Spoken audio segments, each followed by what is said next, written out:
Do it. Bam, we're live. Bam, figured it out, man. Good. Minutes late. It's not too bad. Don't worry, we're here now. So Yeah, 11 minutes late. This is disgusting. Michael, good morning. Good morning. How you doing? My back is crazy tight. I'm 350 shows in, and this is the first time this has happened, and I want to fucking lose my mind. You know when you want everything to be perfect in the morning? Every day.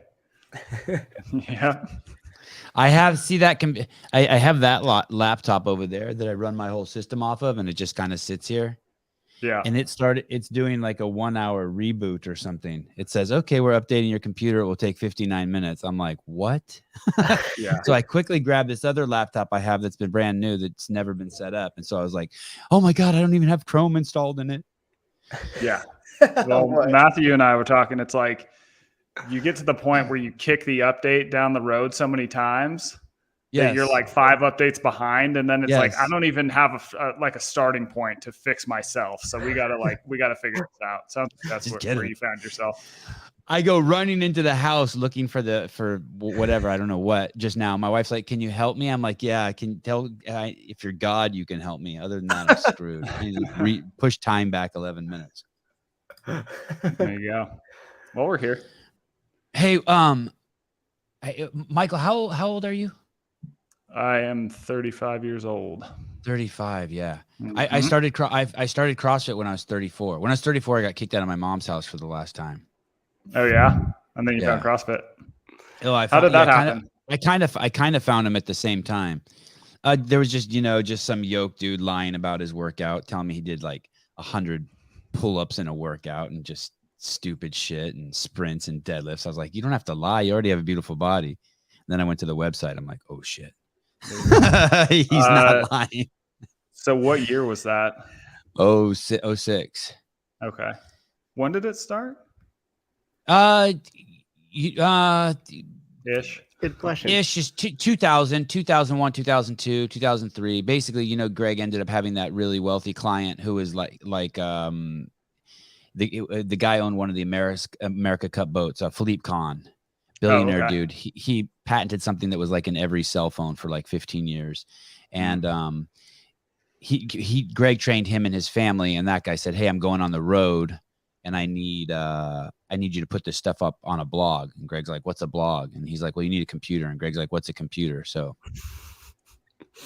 Greg made that first post at one rich dude's request. And then, from there, you kind of know what happened. First responders, special forces, the DEA, all those people started doing it and started demanding a certification from Greg. It's a great story, right? Hard work, focus, perseverance, belief. Yeah. See, I didn't know the billionaire connection. That's really interesting. Some guys like, I'm going to be on my boat. I need my workouts, put it on this thing called the internet, and we'll go from there. And then when I showed up in 06, that was when people were just starting to put like pictures on the internet, but it was frowned upon because it slowed the upload of all the pages.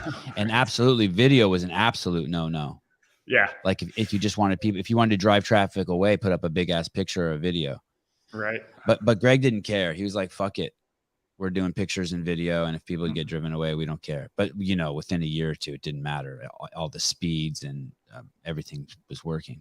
Yeah. Now it works so good that there's some like kid in China who could turn off our country for 3 months. The internet got so good. Yeah. With one click, it could all end for us right now. Holy shit. What is going on? You're in a weird profession, dude. Which one? I kind of have two roles. So I'm a professor and I'm a journalist. Oh God, author. They're both so weird. They're both weird. I mean, I feel like it's strange times for a lot of professions, but maybe it's extra strange for both of mine. So, would you want to be a professor, a journalist, or a cop? Oh God. Well, I feel like sometimes I am a cop to my students. Yeah. This book you wrote, and I always, it's like I used to work with disabled adults, and I always messed up I would call it fetal alcohol syndrome. I always got it backwards, and I do that with your book too. So I'm going to look at it before I The comfort crisis. I always want to say the crisis comfort. The comfort crisis. What a cool book. And then you wrote this other book before then in 2017 with Maximus Body. Yep, I did. I helped him write that. I was sort of the ghostwriter on that one. I've known him for a while. He's a good guy. He's a big dude. He's a beautiful body. When you were younger and you read a Malcolm Gladwell book, did you have aspirations? I mean, how he must be stoked, right? He writes such cool books. So many people buy them. They're fun. They're easily digestible. Everyone likes it. Like even the people who don't like it, and they keep reading more of his stuff. It's like kind of candy for the brain, right? All the numbers and stats and stuff you can apply to your own life. When you wrote your book, did you know you had something like that? Well, that's a good question. I mean, I don't know if I do have something like that. I feel like you do. Dude, well, that's good. I'll take that compliment. Yeah, it's just candy. It's two stories being weaved at once, right? The story of your trip to the Arctic, and then the story of scientists who are trying to prove what, I don't know if they're trying to prove, but they are proving what you're experiencing, and you weave the two together. You shuffle the deck together. Yeah, exactly. Look, like I've always thought, like if we really just wanted pure information, right? We could just go to a textbook. Now, why doesn't anyone do that? Well, that's because textbooks are boring as hell. Okay, so what isn't boring? What isn't boring is stories. Stories are how humans communicate. They're the reason that humans are the apex species we are, because we can tell each other, we can communicate information about the future, about different ideas, abstract ideas in the form of stories. So stories really speak to us. So if I want to get you to a point where you can grapple with this complicated, semi-boring concept, I can get you in there with a story, right? And I mean, Malcolm Gladwell's like the expert of this, right? You read his books and everything kind of starts with this story and you're like, what's going on here? You're kind of meeting characters. You're getting really curious. There's a little bit of suspense. And then there's this moment of change where your brain kind of goes, oh, aha, and you learn something new. Now, if he would have just started with this new concept, like people would just be like, oh, this is kind of boring, right? If I just start telling you about numbers and data and figures, it becomes a little boring. But if I can get you in there with a tale about humans that you can identify with, all of a sudden it becomes a little more interesting. So. And were you ecstatic when you saw the book did so well? Yeah, look, like writing giddy? a book. I mean, it's a lot of work. It's crazy work. Oh God, and it's you basically lock yourself in your home office for 2 years and you talk to sources. I go out in the world and do a lot of, interesting things. So that's always fun. But a lot of it is very lonely and you're just kind of like pouring yourself into it and you have no idea. And then you just send the thing out in the world and it's like, all right, well, there's, 2 years of 80-hour weeks and we'll see what happens, And so the fact that, it has resonated with people is super cool because it just feels like rolling some dice. You could get a job at 7-Eleven, or no, let's say Pete's Coffee is hiring down the street from my house, $20 an hour, and you could work there 8 hours a day, knowing that you'd make $160 a day before taxes, and after a year you'd be offered health insurance. I mean, there's you can see the goal, you can see the goals and the doors that unlock to give you benefits, and you can't see that with a book. No. You could even see maybe it costing you money. You could have spent all that time making it, publish it, maybe spend some of your own money to travel to places, and fucking next thing you know, it's like in one of those 50% off bookstores, like stacked to the ceiling. I don't know if they still have those anymore, but I grew up in Berkeley, California. Those were everywhere. Yeah, totally. No, it's interesting. And I mean, even the book industry almost views books as like little venture capital projects where, they're going to buy, say, 10 books and they're going to give advances to those 10 books. And they're going to expect that 9 of those books are not going to make up the advance. They're probably going to lose a little bit of money on them, but they're looking for that one because one of them is going to make significantly more, really resonate with people and sell a lot. So the classic example is, what were those? Do you remember those weird vampire books that were popular? Anne Rice? No, they were more the Twilight ones. Yeah, the Twilight ones. Yeah. That brought in like 75% of the revenue for Penguin Random House that year. everyone got massive bonuses. So really, I mean, that's what they're looking for, right? It's like, we're going to buy a bunch of books. We're going to publish a bunch of books. And we're hoping for that one damn vampire book to just skyrocket us into another dimension. I didn't do Twilight. No, I didn't either. I mean, but I did do a little bit of Anne Rice. Did you do Anne Rice? Did you do any Anne Rice? No, I didn't. She was Interview with the Vampire. That ended up being the movie that I think you may have not. God, that's so long ago. Tom Cruise and maybe Brad Pitt. It was a crazy cast. Yeah, I know I'm familiar with the movie. I don't think I watched it though. Is it one I should be taking in here? No. The books are incredible. I mean, the books kind of swept me away. And I'm not a fiction guy at all. Okay. I'm not a fiction guy at all. All right, I'll check it out. Oh shit, she died. Oh no, and it was recently. Yeah, recently. Hey, let's see if she died of COVID. Look real quick. I want to see if she got it.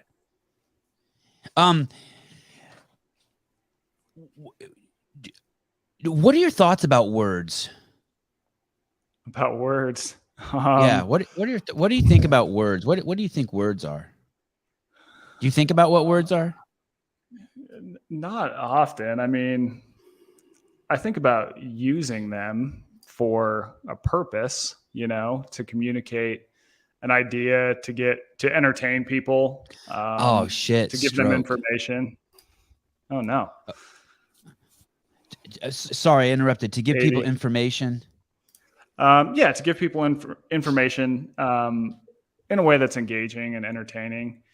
I mean, I think words are ultimately, how we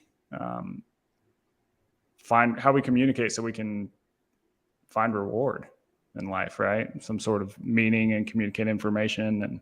And but in the way that I use them is similar in a way. I do agonize over words. I can tell you that. I mean, I'll spend 3 days on a paragraph. That is not a good use of time. It's really not. Right. But I can't not do that. Right. It's like, that's my job, to be a freaking psychopath about sentence placement and how a sentence is constructed and all that kind of stuff. So there's this guy I heard say this the other day. His name's Israel Adesanya. The fighter. The fighter.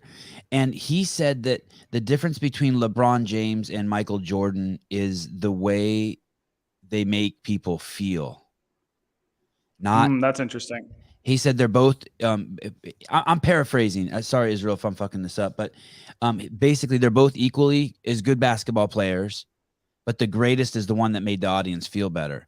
And that's what he's going to do as a fighter. He's going to make the audience feel something that they've never felt before by his artistry, by his movement, by his, And when you told me that you agonize over a paragraph, I wonder if that's why. Because you read it and you're like, that says what I want it to say, but it doesn't feel, I don't know if it's conveying the feeling.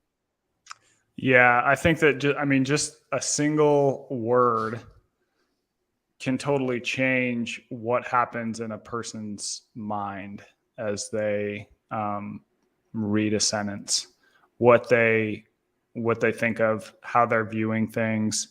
I mean, there's certain words that really sort of speak to humans. You think of the work of Carl Jung and symbols, right? There's certain things that are just you hear that, and as a human, you get this deep sense of something bigger, but you also can picture that certain things stand for things to us. So making sure that you're using the right word is very important about how the reader perceives what is happening when you're trying to tell a story. Right. And the English language has so many words.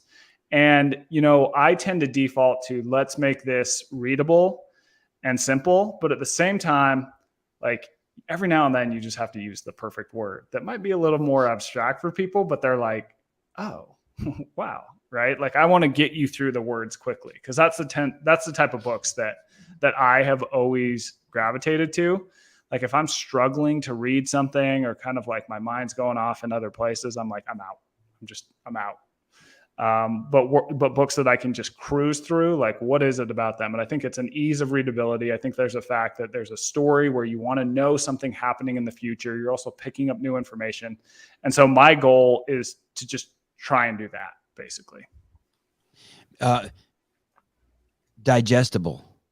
Yeah, digestible. I think what can tend to happen, I mean, especially among professors, and I think too among a lot of journalists and writers, nonfiction writers, is that they sometimes forget that the average person like doesn't have a lot of the context that we have. Like we're embedded in this stuff all the time, right? And I think that sometimes we default to almost trying to impress other professors or impress other journalists. You talk at like a very high level, but it's like, that's not your audience, right? It's like your audience needs, and you're not bringing it down to them, because that has like a strange connotation. What you're really doing is like, you're just speaking directly to them, like you would if you were sitting at a bar and having a beer, or at a coffee shop, right? Yeah. I feel as if Michael is part of the archaic revival movement. I dig it, along with Liver King, Wim Hof, functional fitness, etc. Logan Mars. Sorry, did you want to say something, Michael? Go ahead. Yeah, I would say that. Yeah, that's an interesting comment. I mean, I definitely look at things through an evolutionary lens. I mean, I think that can tell us so much about ourselves. Like the idea of this book, The Comfort Crisis, is that, you know, as the world has become more and more comfortable over time, we've lost a lot of the things that used to keep us healthy, right? So if you think about it, it's like, why do people want to be comfortable all the time in the first place? Well, that's because for 2.5 million years, doing the next most comfortable, next easiest thing every single time, that gave us a survival advantage, right? When you have access to food, eat as much of it as you can, right? Don't move any more than you have to, because you're just burning extra calories and food is at a premium. Stay out of the weather, right? You don't want to be cold. You don't want to be too hot. You just always avoid risk, right? And that worked for a long time, kept us alive. But now that the world has become so comfortable with, you know, calorie dense food everywhere, we don't have to. I mean, you could walk 1,000 steps in a day and still survive, right? Risk is no longer, oh, there's a tiger lurking in the bushes, or I have to, you know, get from point A to point B across this sort of dangerous terrain. It's like presenting in front of our boss or whatever. But we still sort of fear those sorts of things. And I think this is backfiring. That's the general argument I'm making in the book. And so the book looks at a handful of discomforts that we've essentially removed from our lives that used to really steal us and keep us not only physically healthy, but also mentally healthy as well. You know, I think that you can tie a lot of the really increasing rates of anxiety, depression, dissatisfaction with life, with the fact that we have it so damn easy now, which seems counterintuitive, right? But it's just taken away. It's just totally removed a lot of people's perspective, I think, on how good we have it in the grand scheme of time and space. Yeah. Man, there's so many doors open. I don't know which one I want to travel down. We had this guy on. He was a psychiatrist. He was head of the largest psychiatric center in Stockholm. What country is Stockholm in? Sweden. Stockholm, Sweden. Thank you. And he basically said that that the safer human beings get, that the more unsafe they get. And he explained it, and I'll send you the video. He did a TED talk on it. I'm not articulating it very well right here, but basically what we have now is a society that is completely risk averse and unable to do risk assessment, which has caused a mass psychosis. He said he saw it about 20 years ago, but he didn't know it was going to spread so quickly. And obviously we saw it spread through the use of the confusion of what the issue versus the symptom in terms of COVID. We'll circle back on that. But, and he said basically 20 years ago, the people who would come into the psychiatric center had seen horrors that he can't even tell me. Like shit that like, dude, you like, no. And right. Now it's a woman whose dog got run over, or it's a man whose girlfriend broke up with him, and they're in the psychiatric unit there. And I'm just like, and when I was reading your book, I was thinking of all, this guy's so good. Yeah. The security junkie syndrome. So good. Yes. That's right. I'll have to check that out. Thanks. Yeah. And I'll send you a link afterwards. It's so good. There was this friend of mine in college. He was from Germany, and he was going back to Germany like in 2 weeks. And there was this girl he really liked who really liked him, and they hadn't hooked up. And I was going to her house for a party. I'm like, yo, dude, let's go. And he's like, nah, I'm not going. I go, why? He goes, because I don't want to hook up with her. And I go, what do you mean? He's like, dude, I really like her. I'm like, so what? Dig deep into that. And he's like, no. I'm like, why? He's like, I don't want to go home and be hurt. I'm like, you don't want to go, fuck, dude, hurt yourself to death. Jump on the sword. Fall in love with her. Make the best out of these 2 weeks and cry your whole fucking way back on the plane. Are you fucking kidding me? Get in there and feel that shit. And that always stuck with me, that story. And I told him, like, dude, we could die tomorrow. Yeah. Go hurt. Go fall in love with her. Make it so the next 5 years of your life are ruined because you're writing her letters from fucking Germany. Who cares? But he didn't. And he didn't. And I because this book that you write, it's obviously we know anyone who's like hiked El Cap, the 12-hour trip to the top and back, or is it El Cap, or what is it? Half Dome, whatever that one is in Yosemite that everyone and their mom's done. That's a great trip if you leave like at 6 a.m. because you get to the top and back and you go through all these emotions, right? Oh yeah. So it's nuts. You don't even expect it. You're like, I'm just gonna hike this shit down, and then halfway up you're having these crazy thoughts and you're pissed, and then you're happy and you're angry with the people you're at with, and then you love them and you're like, what is going on? It's the weirdest trip. Yeah, dude. Totally. You know what I'm talking about? Oh yeah. Because you're going too slow. You're going too fat. We don't have to do things like that anymore. That used to be a part of daily life, right? We used to get thrust into these challenges, and it was what nature was showing us. We weren't selecting this, right? Nature would throw us these challenges, and what would happen is that, along the way, we would really learn a lot about our potential. So if you fail in the past, failure often meant death. So you had to dig deep. But each time that you would dig deep, you would learn something about yourself. You'd be like, holy shit, I didn't think I was going to make it out of that one, but I did. So what does that say? I'm a little more. You sound like a UFC fighter. That's why they fight. Half those guys, that's the story. They try to explain what you just explained to me. That's why they fight, to see how bad. I'm not surprised. Yeah. And I think that the world obviously doesn't show us those sorts of things anymore now. And I think that we've lost a lot from that. So kind of going back to what you were talking about with, the psychiatrist in Sweden and what he was observing. It's really interesting because you start to see in that 1990 I think it was 92, mental health rates among young people start to get a lot worse and a lot worse. And what the researchers think it was that's when helicopter parenting really starts. The reason for that is because there was some big examples of kidnappings in the media. Now, kidnapping was actually going down, but there's all these stories about terrible kidnappings in the news. And so parents are like, stop going out. Like, you can't go outside alone anymore. You can't, no more like just come home at sundown thing, like hang out inside. I want to know where you are all the time. Helicopter parenting, right? And that seems to be what has really kicked off a generation that has poor mental health rates, because we know that, if you have a ton of challenges and traumas in your life, like just a ton, those type of people have poor mental health. At the same time, if you have no challenge in your life and challenge is completely removed, those people have equally poor rates of mental health. There's a sweet spot where we need enough of this kind of stuff that is bad, that we view as like a sort of trauma or a challenge, because it teaches something about ourselves and that we can get through that and survive. And it gives us, it just tells us something about ourselves that's good, that we can handle things, And I think we have less of that now. The story you tell of Aaron Sorkin is awesome. It reminds me of my childhood. None of my stories turned out as good as his, but that was the story of my childhood. Do you want to tell that story? Yeah. So he was, Aaron Sorkin, famous screenwriter. You could be just like, no, fuck off. You tell it.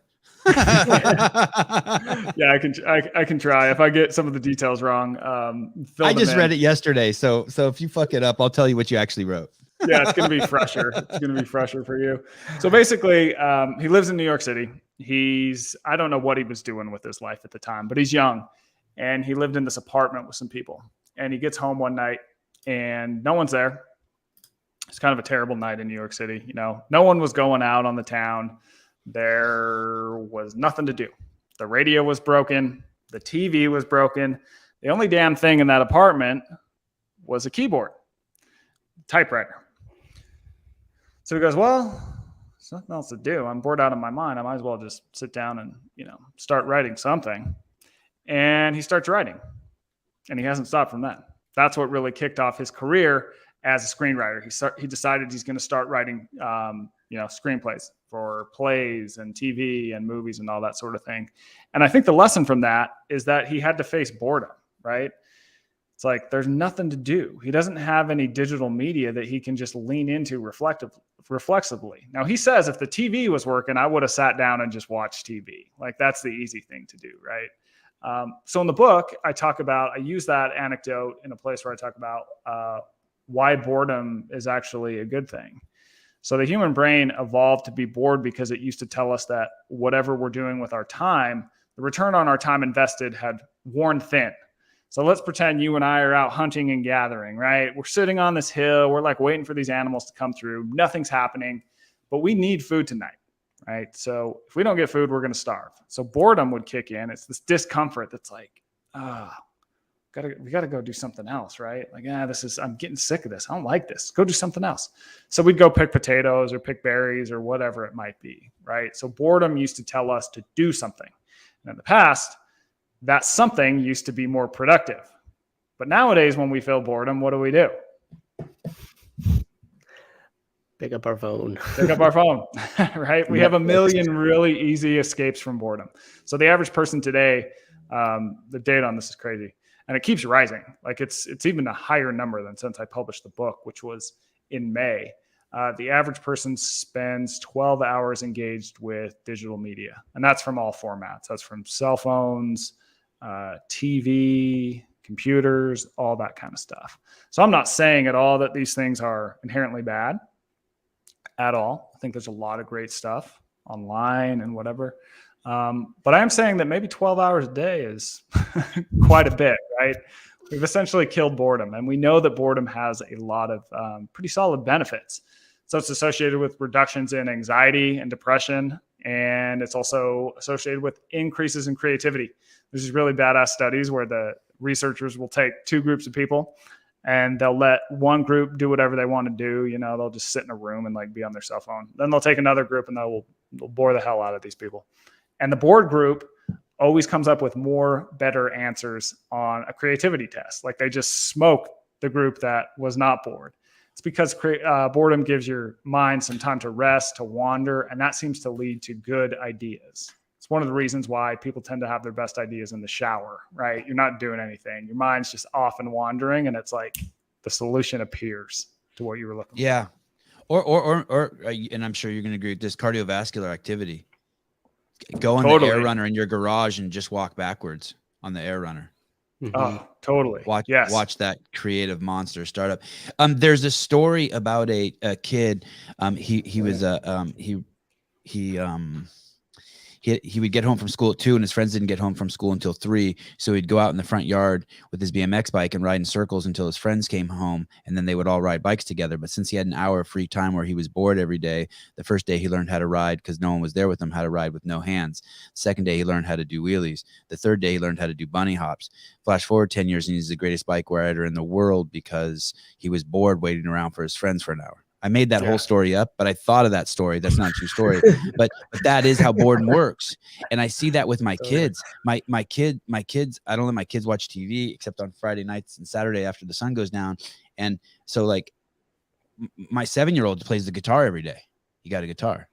My other kids now pick up drums. They now sing. They think they're going to write songs. I just see boredom is to go outside and build a box and sit there and wait to try to catch like the neighbor's cat with a stick under it. You know what I mean? It's like, it's fucking dope.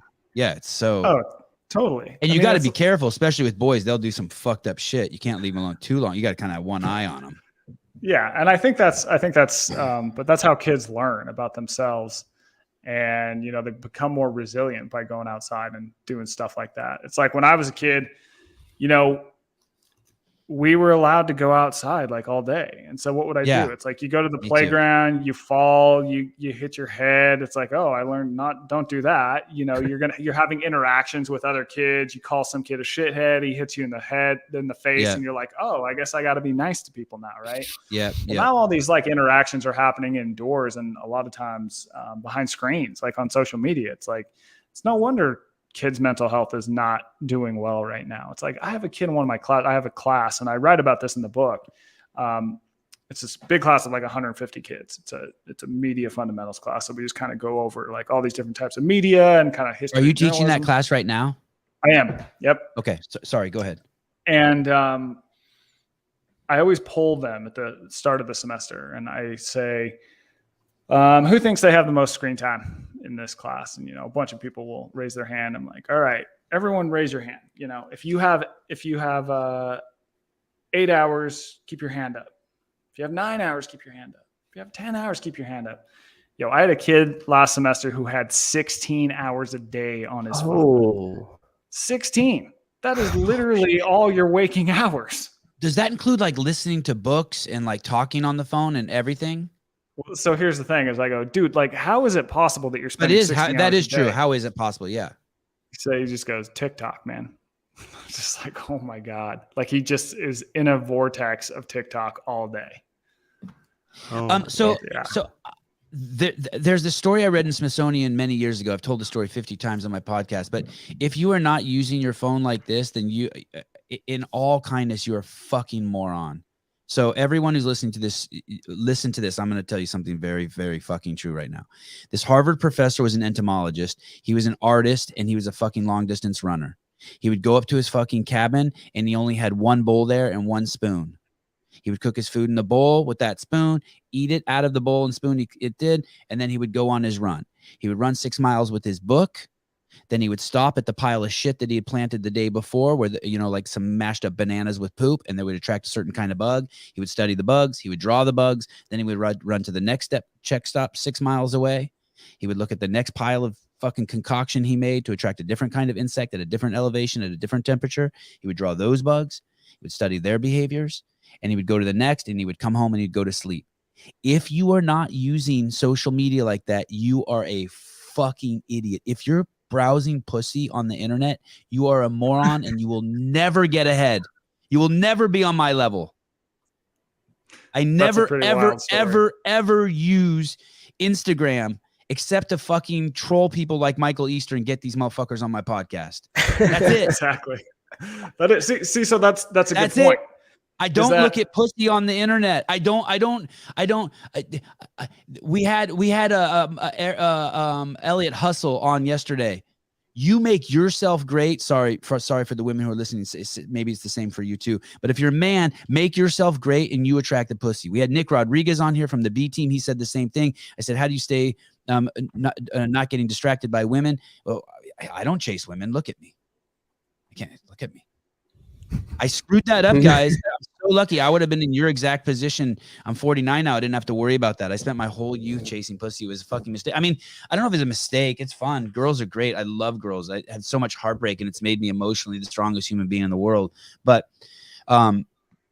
dude, stop using your phone for entertainment. If it's not making you money or bringing you like serious, deep, creative enjoyment, like I'm speaking to, what did you use your phone today? I got Michael Easter on here, who wrote a book that was endorsed by the fucking CIA. He can call Dave Castro and be like, hey, I'm coming up to the ranch to interview you. This is the man. Use your phone for looking at pussy, you fucking dipshit. Well, that's the lesson, right? Is that it's like, don't, we're not saying like get rid of this shit entirely, because there's plenty of great stuff out there. Yeah. If you're a juggler, go find all the greatest jugglers on fucking Instagram and only follow them and practice. Amen. That's it. Right. But I think that I will fully admit that I think the algorithms are written to sort of work against us. But once you realize that, it's like, what you're looking at is what you're going to see.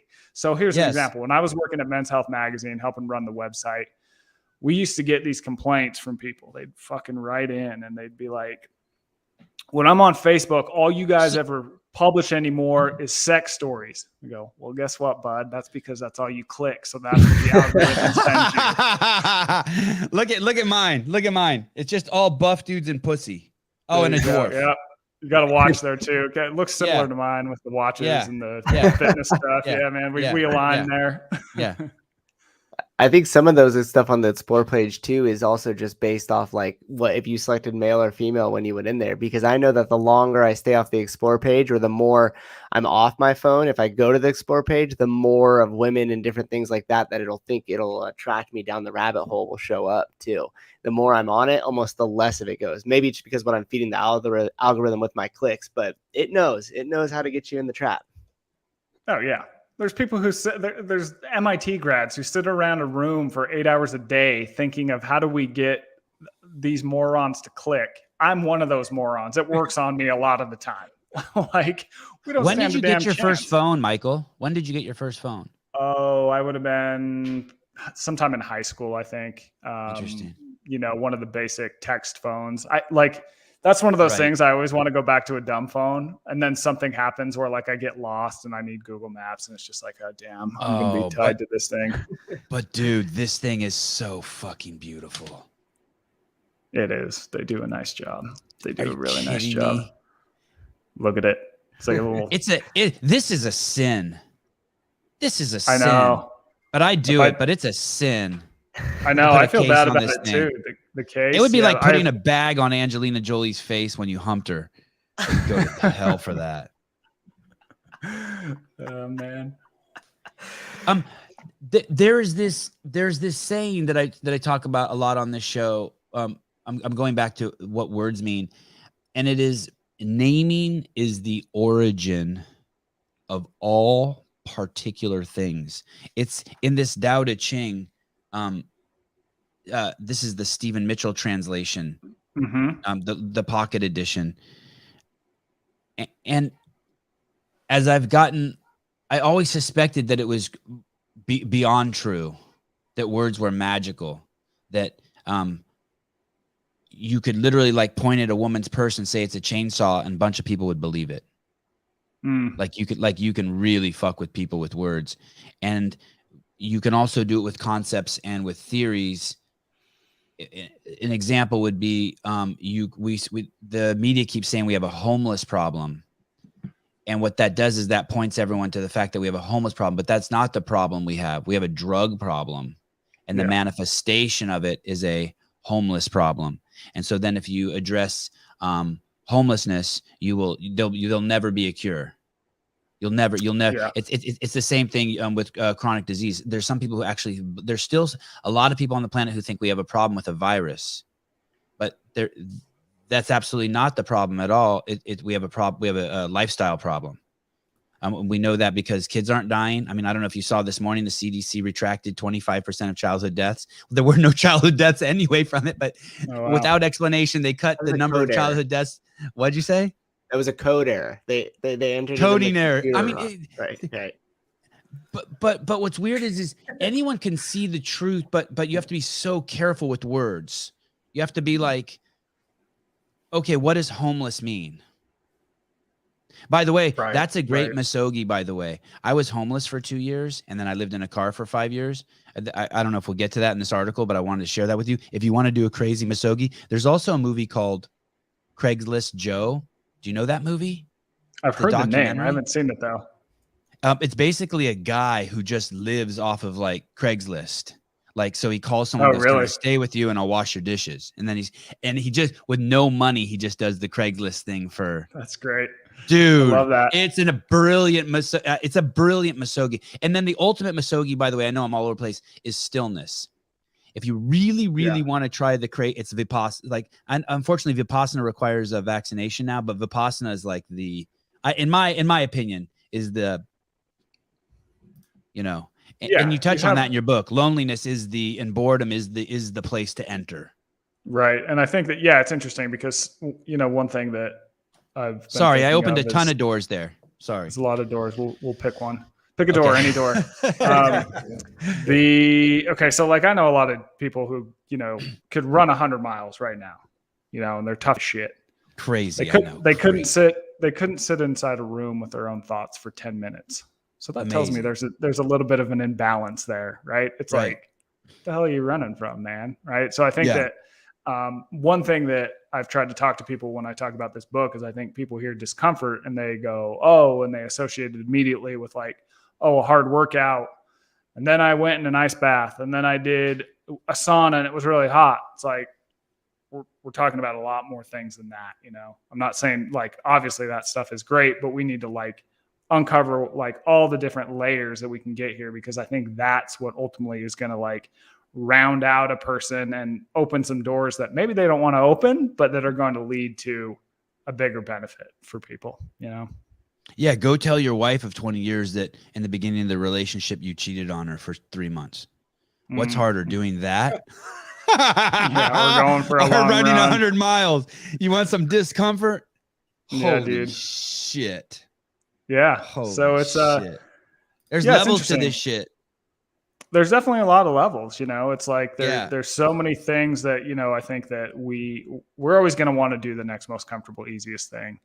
And sometimes even things that are uncomfortable become relatively easy for people. It's like, what's the one thing you really don't want to do? It's like that Joseph Campbell quote, right?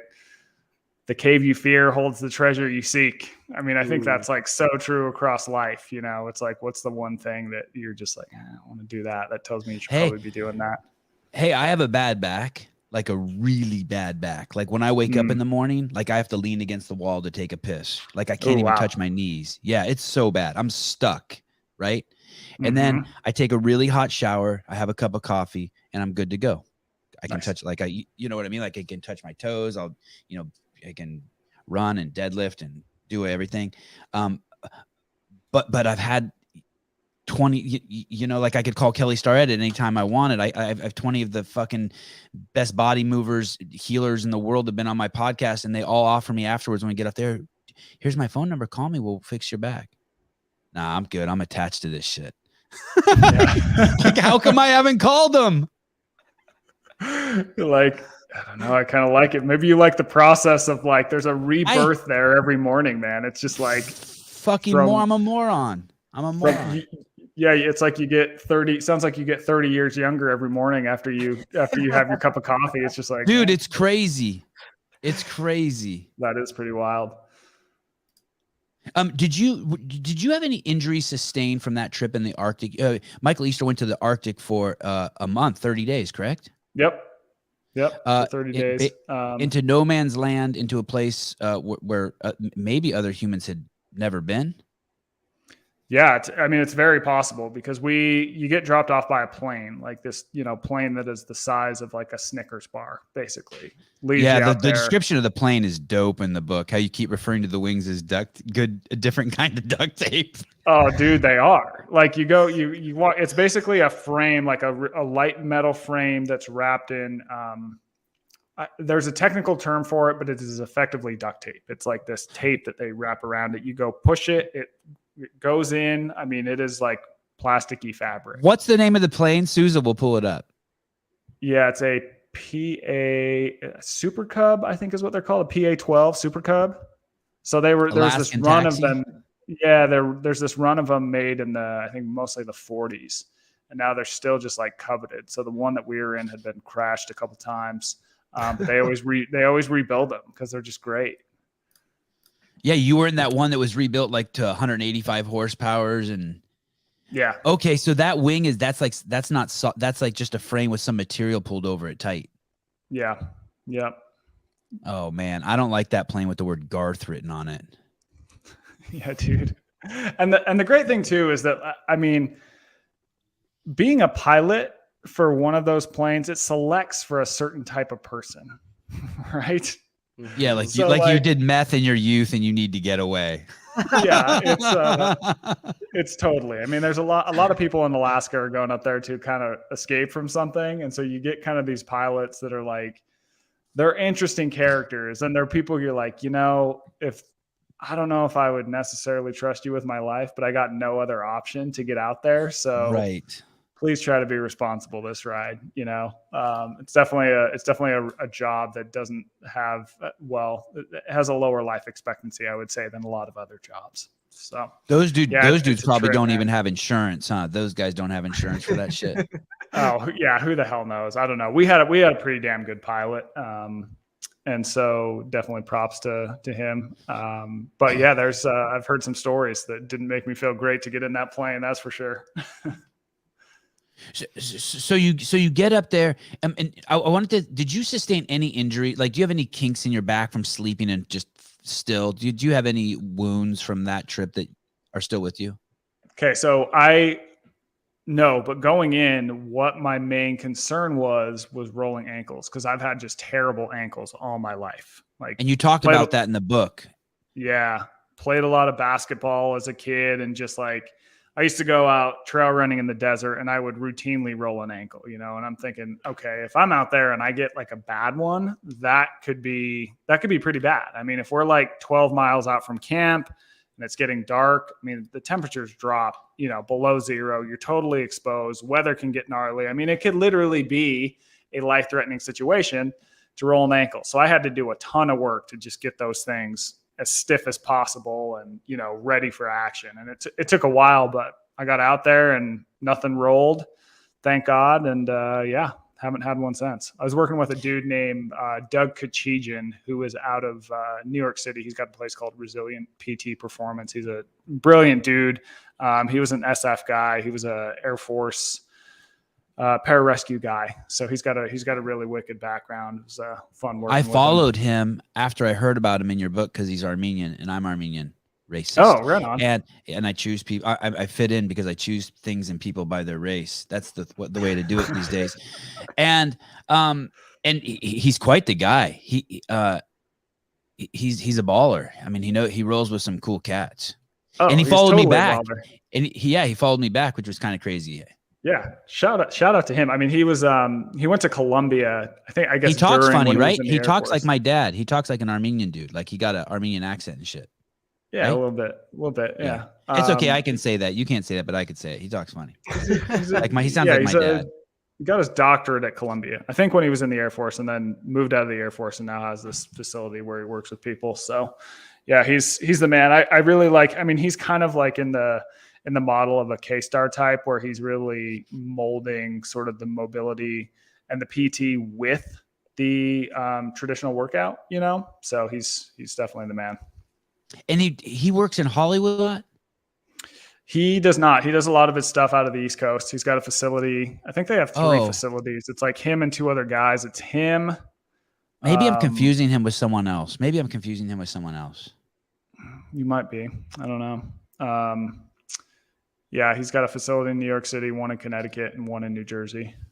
Were there any other Armenian guys in your book? One's a lot.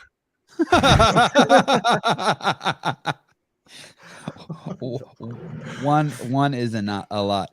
My next book, I'll make sure to include just as many Armenians as possible. I'm going to start selecting for Armenians. Thank you. It's the way to do it, dude. It's the way to do it these days. Choose everything. Call up universities. Race. Be like, hey, look, I need to talk to a psychologist, but Armenians only. Like, yes, Armenians only. Critical Armenian theory.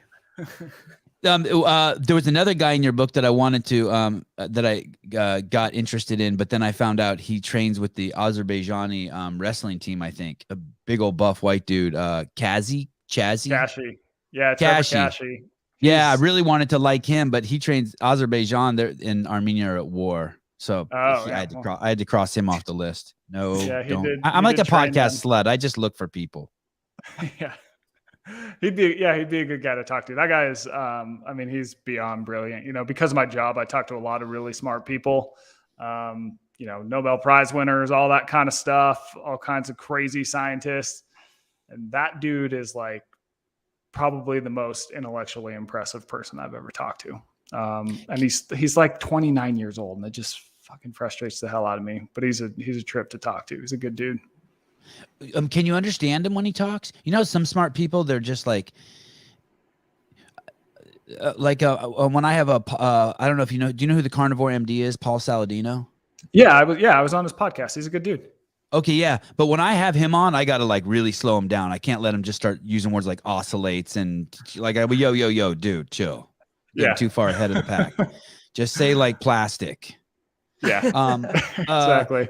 How about this guy Kashi? Can he talk so that like you follow him, or does he use like 4 words in a row and 3 concepts in a row that you don't know, and so you're like, shit, I'm lost? So we've become really good friends, and I've learned how to understand him over time for sure. I mean, he's definitely he's good at bringing things down, and he wants to kill me a lot of time because I'm always, give me an example of that, because his brain always thinks in theory. Yeah, give me a metaphor, give me an example.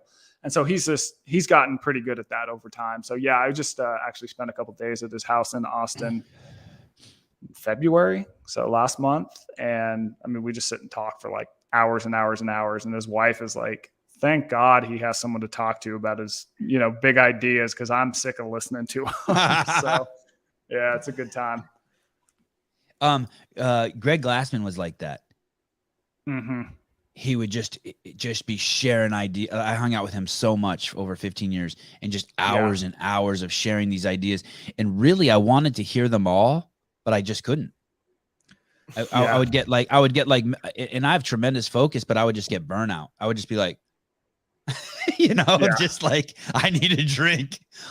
Yeah. I think the moment, I haven't talked to Greg a ton, but I've talked to him a handful of times. And I think the moment that I realized that Greg is like an intellectual freak is, we were on the phone, and he was like, it's like the number pi, 3.14. And then he rattled off like 25 digits of pi. Yeah, you can't stop.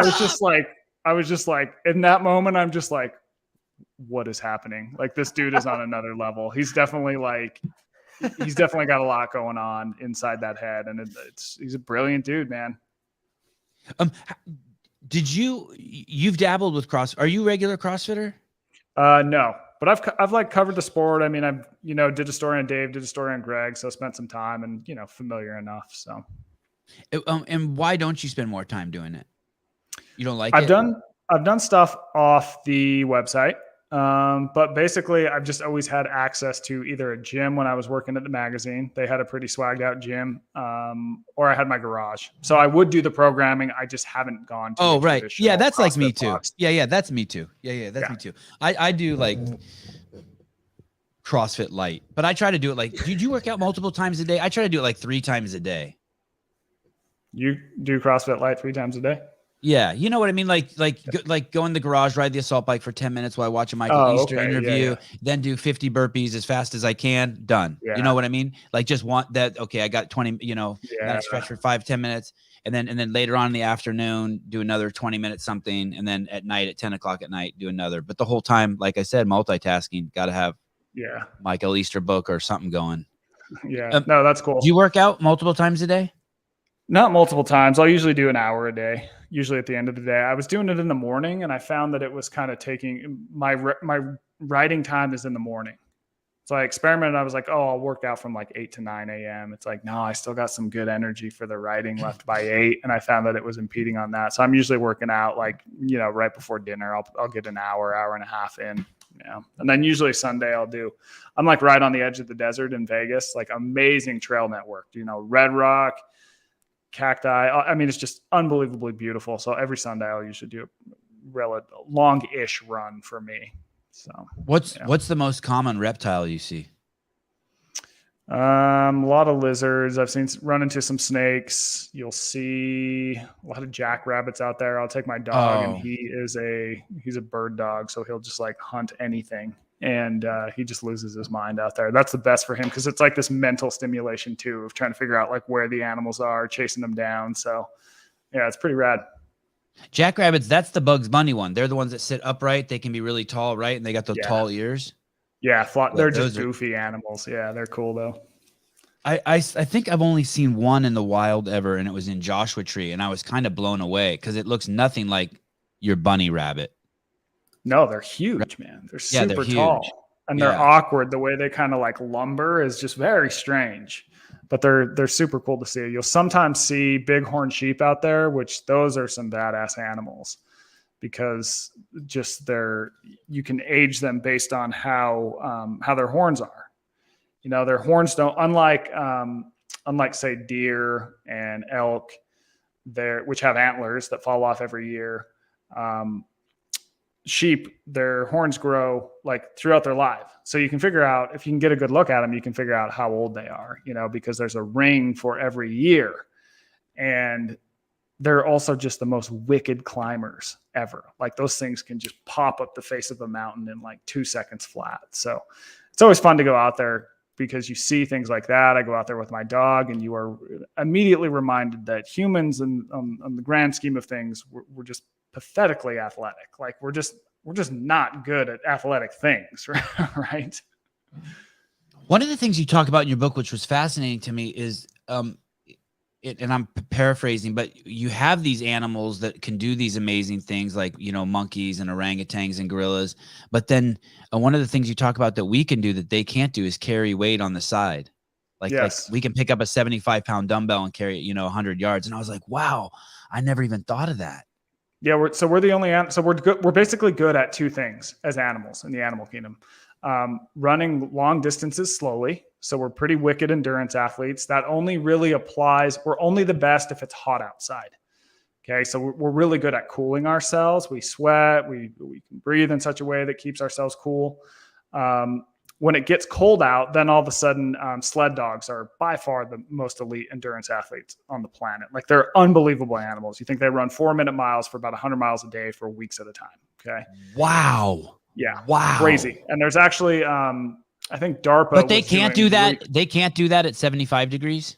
Nope. They could not do that in the heat because they're really inefficient at cooling themselves. So dogs, most 4-legged animals pant as a way to expel heat. That's really inefficient.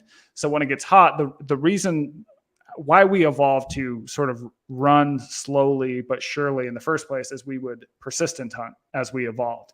Okay, so you think about an animal that can't cool itself but is a fast sprinter. We would run up on it, we would bump it, it would sprint, say, 1/4 mile, right? But then it would start to get hot and it'd have to slow down. Well, we'd slowly but surely hit it again, bump it another 1/4 mile, another 1/4 mile. Eventually that animal gets so hot over time that it would basically fall over from heat exhaustion. And then we would just spear it and we would have ourselves some dinner. But now this brings up the second thing that we're good at, okay, is that we're the only animal that can carry things for appreciable distances. So once we killed that animal, we would have to get it home.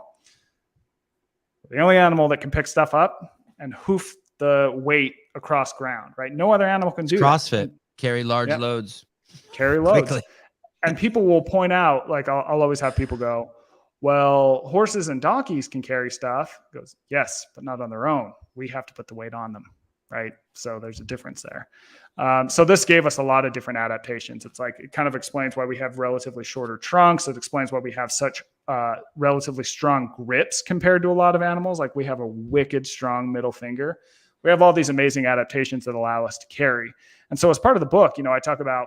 Tell me about this middle finger thing. Wait, why is there? Tell me about some of the numbers around our middle finger. We can, our middle fingers are particularly strong. Most of our fingers are relatively strong, but it allows us to grip like a dumbbell or something or anything and just hold it in our hands so we can carry it. And our wrists also sort of lock into our arms. So if you can see that, and that just increases the stabilization or like that. So your middle finger is the big daddy. That's the strongest finger. Yeah. Yeah. Oh, that's cool. The mover right okay. there, Sorry. What was I saying? Oh, so I think a lot you. of people are familiar with the idea that we can, we kind of evolved to run longer distances because of that Born to Run book. If you ever read that. Amazing. Yeah. Oh, it's wicked good. But I also argue that, we're actually more so born to carry because once we ran, we would have to carry the meat home. And also gathering is essentially just walking around and then carrying food home. Right. And I think that shaped us just as much. And in the book, like I talk about, a lot of people jog, right? We still do the running thing. Not that many carry for a workout, right? And so this is why I go and I meet with the guys who founded Go Ruck and are really trying to promote rucking as a fitness activity. Who is that? Who's the Go Ruck guy? So it was founded by a guy named Jason McCarthy. And he's really promoting it as a sort of type of fitness you can do because for one, it gives you cardio benefits. You get a lot of the same cardio benefits as running, but you're also working your strength system, right? So that's something that running doesn't give you. And I think you talk about that a lot in your book, right? Yeah. There's a whole section that like goes Quite way extensive. deep into why we evolved to carry, the benefits of rucking, and then also just generally the benefits of physical fitness in terms of health. Like I mean, I'm preaching to the choir here, obviously. And like, this is why Greg started CrossFit Health, but like fitness is the best thing you can do to improve your health and resist chronic diseases. Like by far, full stop. Well, kinda, right? Food as well. Yeah.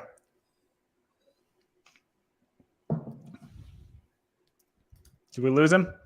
Yeah, I don't know. That's a first. He's dropped off. The computer is update is complete. There he is. Sure he'll be back in. There he is. And something went wrong. 350 episodes. I've never seen that. So I guess the nuance here is this: activity is the best thing you could do, but the best thing you could stop doing was putting poison in your mouth. Totally. Yes.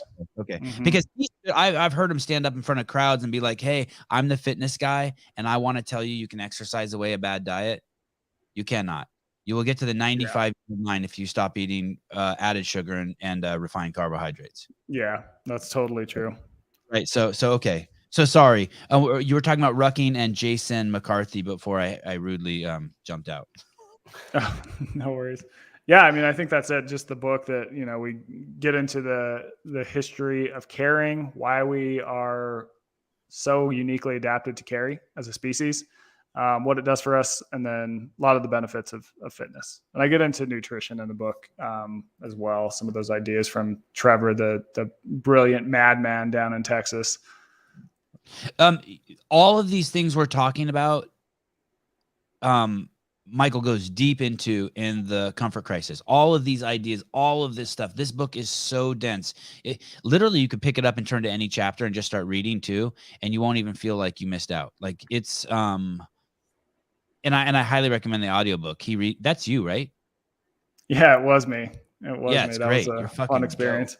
That could ruin a book if someone reads it and they're shitty. Was that hard to do it?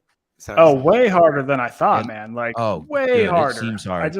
I was shocked. And it's funny because my publisher set me up with this recording studio here in Vegas. I get the address. I'm like, well, this is an interesting part of town, right? It's like below the strip, like pretty sketcy. I pull up to this address and I'm like, it's just this brown brick building with like blacked out windows. One half of it is this closed down Puerto Rican restaurant. The other is just like totally unmarked. There's just a number. And it's like, all right, well, this is the number. I walk up and I press the button, like I hear some rustling inside. After like a couple minutes, the door just cracks open. And it's this dude. Oh, geez. And he's like looking at me and he's like, "You the writer?"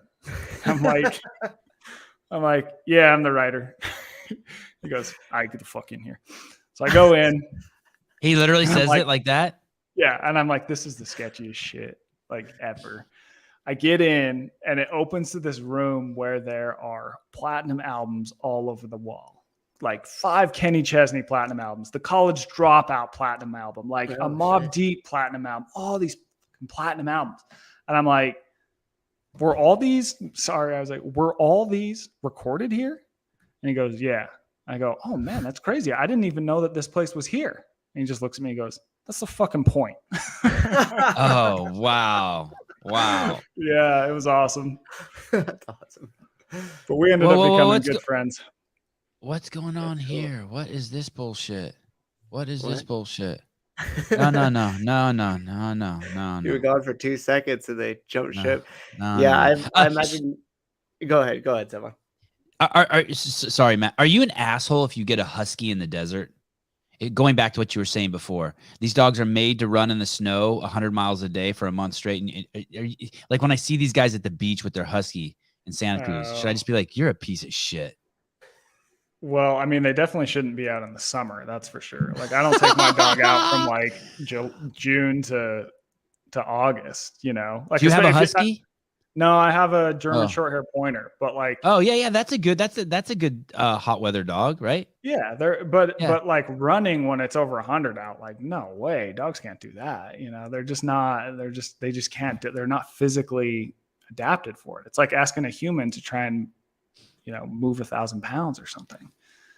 It's like moving a polar bear into the Mojave. Yeah. It's crazy. Do you have a dog? I never thought of that. I do. Oh yeah, I do have a dog. I have a boar bull. Do you know what that is? No, that sounds interesting. What is it? It's a cool dog. Greg had one, and he recommended I get one. It's basically just a guard dog. It's a South African Mastiff, and I have this property here, and I fenced in the whole property, and then I have a little rescue Basenji Chihuahua mix. So they're two like totally opposite dogs. But this dog, I highly recommend a boar bull for anyone who wants an amazing guard dog. I mean, protects the kids like no other. And this dog's scary as shit. Yeah. What does it look like? Can you bring it up so I can see it? And mine's really lean. I keep mine really lean. Oh, dude, that's like the dog from the Sandlot. That's awesome. Yeah. Yes. And it's scary. Yes. And it's just a barking machine, and it's got a beautiful bark. Nice. But I keep mine really skinny. You can see all its ribs. It goes in. We don't got a fat, but it's still probably 120 pounds. Yeah, it's like that. Wow. Jack. Yes. Yeah, it's scary. And you know what? I've had this dog 3 years, and I've never walked this dog. It just runs around the property. Yeah. My wife's naturally jacked. Yeah. Very cool. He's cool. Dave's dog is cool too. It's like that's a scary dog. Yeah. It's an Argentinian something or other. I can't remember. When I went and hung out with him for that Men's Health story. Dogo, a Dogo Argentino. Yeah. The guy he bought the dog was there bought the dog from was there as well. So I heard like all about that breed. They seem pretty badass. When he got that dog, I'm like, you're fucking absolutely nuts. And now that dog I think he has to keep that dog separated from the other 3 dogs they have. And it's a female. He might. That sounds about right based on what Dave's very progressive. A lot of people probably don't know this. He's very progressive. He named his female Dogo Argentino Doug. I like it. So good. Oh shit. Michael, in your book you mention, by the way, if you ever have to pee during this podcast, you can get up and pee. Dude, I did a pre-pee. I'm good to go. I know, okay, but I just want I pride myself on the fact that we allow our guests to do like whatever they want. That's awesome. I love it. You mentioned this group of people in Japan. It's just a quick side note. You mentioned it's just like going through, and there's a group of 500,000 people in Japan. How many people live in Japan, Souza? I guess that's important. 500,000 people who have quarantined themselves in their apartments, not related to COVID at all, but or sequestered, maybe is a better word. Yeah. Can you tell me about that? What the fuck is going on there? Yeah, they're called they have a name for them, and I think it's hikikomori, something like that. And they're these people, they tend to be young. So it's people. Like 0.5% of the population, a little less than 0.5%. Yeah, and they've essentially just sequestered themselves inside their homes, but for like unbelievable amounts of time. Like years and years and years. These people will not leave their rooms because they're so afraid of the world. And I think I in the book, I argue that's a very extreme symptom of modernity, especially living in cities. It seems that people are not as well adapted to live in cities as we are in, the country and rural areas. So if you look at a lot of the research, the higher the population density is, the less happy as a population people tend to be. So you look at, there was this really fascinating study on 328 cities, and which was most happy, which was least happy. And at the very bottom of the list was New York City because it's the most population dense. So this is called the Savannah theory of happiness. It was created by a guy at the London School of Economics.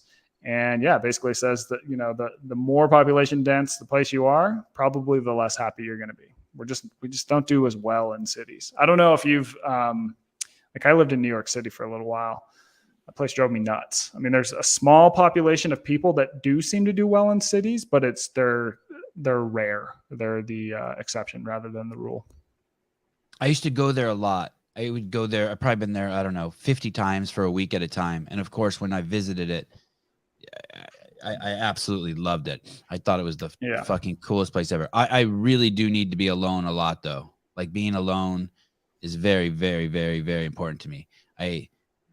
One of the things that fascinated me about your book is the use of the word lonely and the use of the word boredom. And the first time you used the word boredom, I was like, oh, he better define this. And then later I saw you give 2 fabulous definitions for it. And we talked about one of them in this book, or in this podcast already, that, and you'll say it better than I can repeat it, but basically, and it is not the way it's used in modern times, which is fascinating, but it was when a human being realizes that the cost, that he's not benefiting from what he's doing right now, and he should shift activities. He's not benefiting on the level of survival being the goal. That however you're spending your time is not the wisest for survival, and so you should switch to another activity. And when I first heard you define boredom like that, I was like, "Fuck, this dude's a beast." Thank you, Michael. Like, I need definitions for words like that. I don't let my kids use words like that: boredom, disgusting, just words that don't mean shit to them. You know what I mean? Yeah. Like. Yeah. I'd rather they say fuck and bitch than disgusting and boredom. Like we know those words. I mean, it's just crazy to call a bug disgusting. What a waste. There's another one I heard, and I forget who it was from. I name it in the book. Some philosopher, famous philosopher, where everyone goes, "Oh, that person is important and smart." But he called it a desire for desires, which I thought was kind of interesting. You wrote that in the book. Thank you. Yeah. Yes. Tell us about that. That part's dope. That's at the end. Just in the boredom, just trying to get down to like, what is boredom? And this guy defined it as a desire for desires. And that sort of like stuck with me, because when you're bored, it's like you want to do something, but you don't know what that something is. And that's how my kids use it. Yes. A desire for desire. Yeah. And this sort of like discomfort sets in. That goes back to the return on time thing, is why boredom is uncomfortable, right? Because it's like, this compelled us in the past to go do something that would increase our odds of survival. If we didn't have boredom kick on, we would sit on that hill hunting for 72 hours until we starve to death, right? You're sitting at home, your mom tells you to go to your room, you're looking out your window and you're bored as shit. Then the neighbor's daughter comes out and starts mowing the lawn. You're not bored anymore. Exactly. Exactly. There's a fly in the window, and you think maybe I should kill the fly, but then all of a sudden you get creative and you're like, no, I'll catch it with chopsticks. Exactly. Do something. You make a little space. I talk about how, boredom is neither good nor bad. It's really what you do with it, right? Where does it take you that makes it good or bad? Mm-hmm. But I argue that because so much of our boredom is now taken by our cell phones, by all these other screens, that we're essentially just leaning into the most easy thing. So the researcher I talked to on this, he called it, the way that we deal with boredom now is essentially junk food for the mind. So my argument is that, you hear a lot on like, quit using your cell phone, quit using your cell phone, quit using your cell phone. And it's like, we do need to do that. We need to use it less. We need to do all that kind of stuff. But at the same time, when people say take like 2 hours off their phone screen time, they go, oh my God, I'm bored and I hate this. I guess I'm just going to go watch Netflix. It's like your brain doesn't know the damn difference between those two at all, right? So the real message I'm trying to say is don't think less phone, think more boredom, because that'll take you into far more interesting places. When you feel that compulsion, that discomfort, and your next instinct is to pull out your phone, find something else.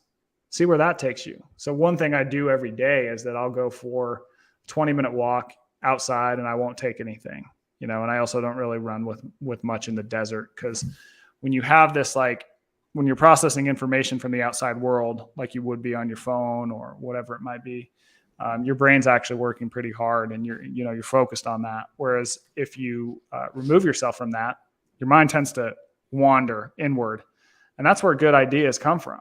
Right. It's like you got to kind of chew on things in the background, and then that answer or whatever it is will kind of appear.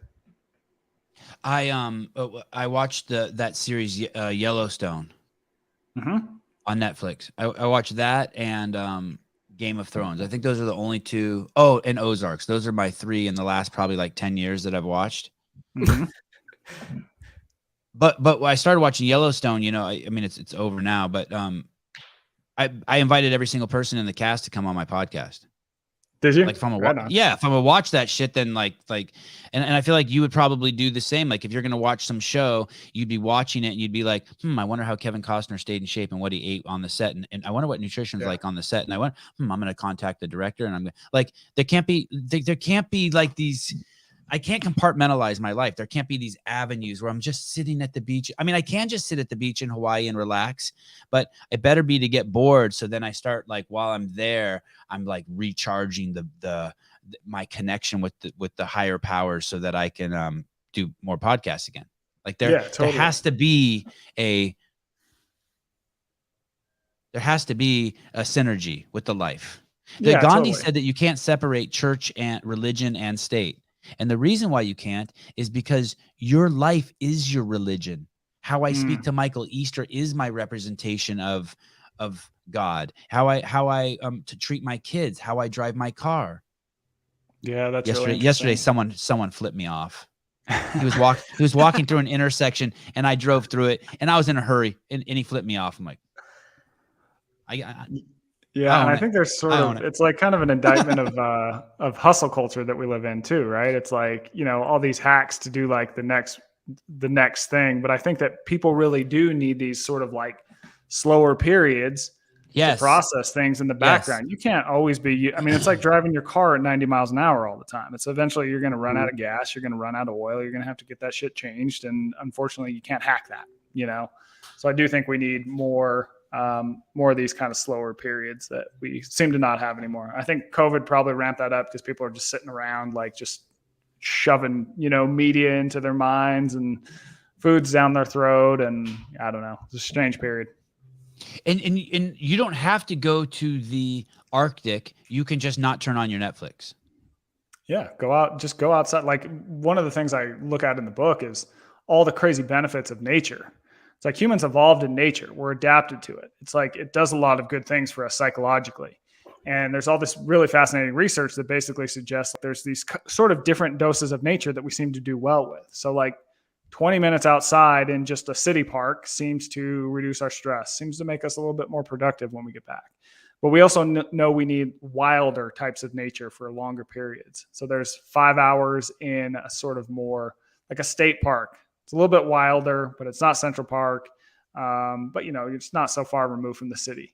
That seems to increase levels of happiness and decrease depression. And then at the very top, there's this really fascinating concept called the 3-day effect. And it basically says that after 3 days in really wild backcountry nature, some fascinating stuff happens to the human brain. We start to ride what are called alpha waves. Now, these are these sort of slow, chill waves that are also found in experienced meditators. And they're associated with just like feelings of calm, feelings of well-being, more self-awareness, like all these amazing things start to happen. Things slow down. We start to think differently. And we don't get those alpha waves in modern living because we're always just so go, go, go. We ride what are called beta waves. So there's a strong argument to spend at least 3 days like deep in the wild every year, if possible. And, I'll talk to people and they're like, I'm not getting in a tent, dude. Like, fuck you. Wow. And so my answer to them is, rent a cabin. But don't turn on the TV when you're there. Don't use your cell phone, right? Because a lot of the research shows that the minute you start using your cell phone, all those benefits get erased because it sort of takes your attention into this zone that is more like home, and you're not focused on all this stuff happening around you. A couple of years ago, I went to Hawaii for a travel wedding, and it was 4 days long. And on the third day there, I was like, oh shit. My wife's like, what? I'm like, I just relaxed and we have to leave tomorrow. Yeah. Takes a while. It's like your brain is still sort of left at home. I know I'm relaxed when I start thinking about moving to the place I'm at. Like I was like, like I was there for 3 days. And I'm like, all right, fuck it. I'm just selling everything I have and just stay here in a pair of shorts for the rest of my life. Yeah. And I'm like, oh man. Yeah. Are you working on? Sorry. I said, yeah, I get that way too. Were you going to ask me if I'm working on something else? Yeah, and you don't even, to finish that, you don't even know that you're not relaxed, like until you are relaxed. it definitely. Do you know what I mean? It's like, yeah, of yeah. course I'm relaxed. I'm in Hawaii. And then all of a sudden I woke up. I'm like, oh shit. Yeah. Oh, yeah. Well, it's like when I was in the Arctic, it was, you would think I'd be totally stressed out the whole time because there's grizzly bears everywhere. We're out there for a month. There's insane weather. Some days it was -20 and my boots were literally frozen in ice because we had to do river crossings. All this shit. Yeah, putting on the cold boots story was crazy. Dude, so crazy. And so you would think that I would be like totally on edge, totally stressed out. And like, of course, there were spikes in stress, but overall, my stress levels were the lowest they've been in my life by far. Like more present, more focused, more aware. I just felt like, oh, this must be how like the Buddhist monks feel after they get back from the meditation retreat for like a month, right? I mean, it's totally that. And I do think you need those longer periods to really get into that. It takes a while. For me, it was probably like by the fourth day, I started kind of feeling that way. And it just sort of intensified over time. Do you know who Dorian is? Dorian? He's also went by Fitness Lonnie. I don't think so. No, maybe, but it's not coming. It's not ringing any bells. He was a CrossFitter from the early days when it was like smaller and everyone knew everyone. Probably just like 5,000 gyms or something. And he went away to become a monastic monk. Oh, really? Yeah, and he spent so much time in isolation now. And the other day he came to my house and he hung out, and it was fucking nuts. You would love to talk to him, Michael. He set my whole house. He set my whole house sky high. You could talk about anything with him. It's like speaking to like the world's largest brain. It's like just this open, like there's like he walks in the room and there's just freedom. Wow, that's interesting. You know? And one of the things he does, and these are the kind of practices that are insane. He's not allowed to eat unless you give him food. And he's only allowed to receive food between 6 a.m. and noon. So this motherfucker got to wake up every day, no matter where he is in the world, and go out with this fucking bowl.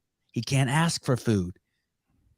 So he told me about a trip he did to Alabama. He's walking around Montgomery. And he said, so what you're doing is your interest. You know this. Have you ever heard the phrase, people who don't speak to strangers don't speak to angels? Basically, I mean, just think about the powers of the universe that he sees every single day, the conspiring of the universe to help him survive. It's the exact kind of opposite. It's the opposite and same of what you did in the Arctic. The Arctic, that's fascinating. It's crazy. And it's, oh man. Especially because of the cultural, I mean, like, so I know that, you know, that's practiced in Thailand. And so but that's a cultural thing. It's like, that's what you do. Like from 6 to noon. Yeah. I got to go out and I got to feed the monks. Right. Like, not in Montgomery. They don't know that shit. Yeah. In Montgomery, they're like, what the hell is this dude with the bowl? Like, what's going on with this? Right. Like there's no context for them to feed this dude. Like he's probably out there. He's probably starving at some point. Glad he survived it. And these beautiful people with their crazy thick Southern accents he would tell me stories. They would walk up to him and have questions for him and talk to him and feed him.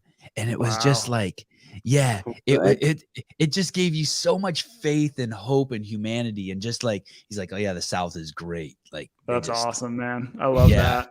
So cool.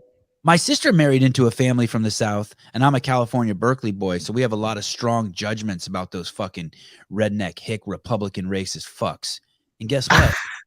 Everything I thought about them was 100% wrong. Every fucking thing I thought about them was 100% wrong.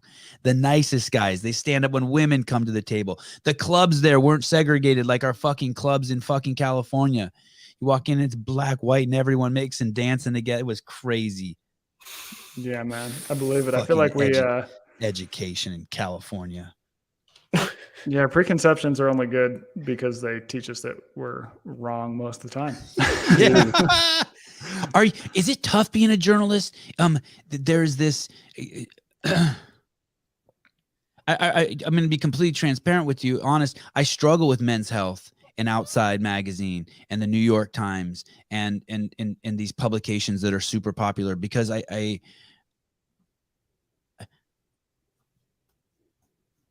see stuff in them that's ambiguously malicious. Yeah. Oh yeah, totally. So like, for example, the New York Times during the Harvey Weinstein era, when we're getting in Matt Lauer era, when we're getting all these examples of men doing absolutely fucking idiotic things to women in excruciating detail, then they can just point the finger at someone else and be like, yeah, he got me too, but not tell us why. And so then we fill in the blanks. Right. And people just getting their lives destroyed. And I see these, is it hard? It's just fucked up journalism. Yeah, totally. I think the incentives are off. I think, being someone who worked at a magazine for a lot of years, still writes for a lot of publications and kind of had, was in the media world. I think that the incentives are all off for media right now. So I think that, you find a lot of journalists are on Twitter, and they follow a lot of other journalists who are on Twitter. And they all kind of live in a sort of Twitter bubble where they are writing stories and saying things to get likes on Twitter. And those things need to fit a certain narrative, right? You can say certain things, you can't say other things, because that's what you do. And so I think that there is a disconnection from the sort of normal, I don't know if normal is right, but from a world that isn't that media world, right? Because most journalists live in New York City. They all lean a certain political way. They live a certain kind of life. They have certain conversations with other people who are like them. And so I think it creates a sort of worldview that doesn't necessarily align with that of the average person. So that's one of the reasons that I now live in Las Vegas. It's one of the reasons I don't do that. I'm selective with the stories that I will and will not do for the publications I write for. Also, you think about what works online, and this isn't new. As far back as 1800, so we basically got clickbait as we know it now from a newspaper in the 1800s. There's this guy Benjamin Day, okay, and so at the time newspapers were 6 cents a piece. Now this was very expensive, so only businessmen could afford them and rich people. And he goes, okay, I want to make a newspaper that costs a cent, but I'm not going to be able to cover my costs. So how the hell am I going to cover my costs? Oh, I'm going to do this thing called advertising. I'm going to approach companies. I'm going to say, look, you can put your logo on my thing. You can sell your shit in my paper. What year was this? This was the 1800s, awesome. Probably like 1880 something. And so he goes, okay, great. I got this down. We're good to go. Well, shit. Now I need to get a lot of people to buy this because I can charge more per ad the more people I have reading it. If you have 2 readers and you go to an advertiser and be like, yeah, pay me $100. Like, well, my product's only 25. Like, how many am I going to sell, right? The more readers you can get, the more you can charge for ads, the more money you can make. Okay, so how do you get readers is the next question. Well, the way he did it is he basically came up with the clickbait of the time. He realized that like, oh, I'm going to start covering murders. I'm going to start covering like rapes. I'm going to start covering crazy political shit. I'm just going to cover the crazy shit because that's what people will buy. And it took off. Literally within a year, he had the most popular newspaper in the entire world. And that model, that advertising model, which is effectively give people content for either free or exceedingly cheap, which media is very cheap, even if you're paying for it, right? But then make up all your costs with advertising and make up a lot more. That's how we still work. But the thing is the more money, the more eyes you can get, the more money you can make with that advertising. The way you get eyes is by feeding people stuff that preys on fears, preys on insecurities, makes people feel outrage, makes people feel something, right? That's how it works. Oh, going back to Israel Adesanya, he wants to make people feel something. Yeah, totally. It's like look what people click on now. It's like negative news stories get clicked on. I think is 80% of internet traffic, whereas positive ones are 20. You're breaking my heart. That's a great story you just told. That was the term clickbait actually contrived? Like that was made back then too? Did they call it that in 1880? No, Benjamin it's, Days? it's essentially what you can think of as clickbait today. Yeah, clickbait came from really kind of started with a viral email from the guy who would end up starting, I think, the Huffington Post. He realized that he was a guy at MIT Media Lab, and he had that wasn't a chick who started Huffington Post, that foreign chick? It was Ariana Huffington and this guy whose name is Jonah Peretti, I think. and just figuring out. And Huffington was married to the gay governor, right, Pete? I don't remember her back. Yeah, I don't know much of her backstory just beyond the Huffington Post. What didn't we have a governor that Ariana Huffington was married to, and then he came out as gay, and they got a divorce? Pete, a Republican dude, Pete. Shit, sorry, I can't remember. That was a cool story. Yeah, and I think this is one of the reasons why I don't pay a ton of mind to national media, because like they're always going to run the worst thing happening at any given moment, and I think it can skew our perception of whether or not the world is actually improving as a whole. So think about, like, one of the things I talk about in my book is, like, think about the last 100 years, 1,000 years, 100,000 years. The world is clearly unbelievably better than back then. You're less likely to starve. You're more likely to be literate. You're less likely to be in bondage. You're less likely to die at any given moment. I mean, on and on and on, right? You live in temperature control, all these things. But if you poll the average American, only 6% of people think that the world is improving. That is a serious miscalculation. Well, why is that? Yeah, it's because of quirks in our human brain that basically tell us to look for problems. This is a concept I talk about in the book. And also, we sit around watching news all day that is incentivized to feed us all this negative shit. It's like, of course you think the world is terrible.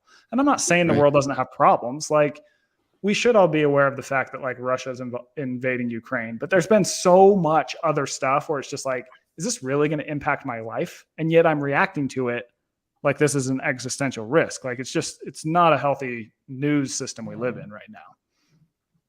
And then there's people like me who are reacting to the people who are reacting. Yeah. thinking I'm better than them, doing the exact same shit they're doing. Yeah, man.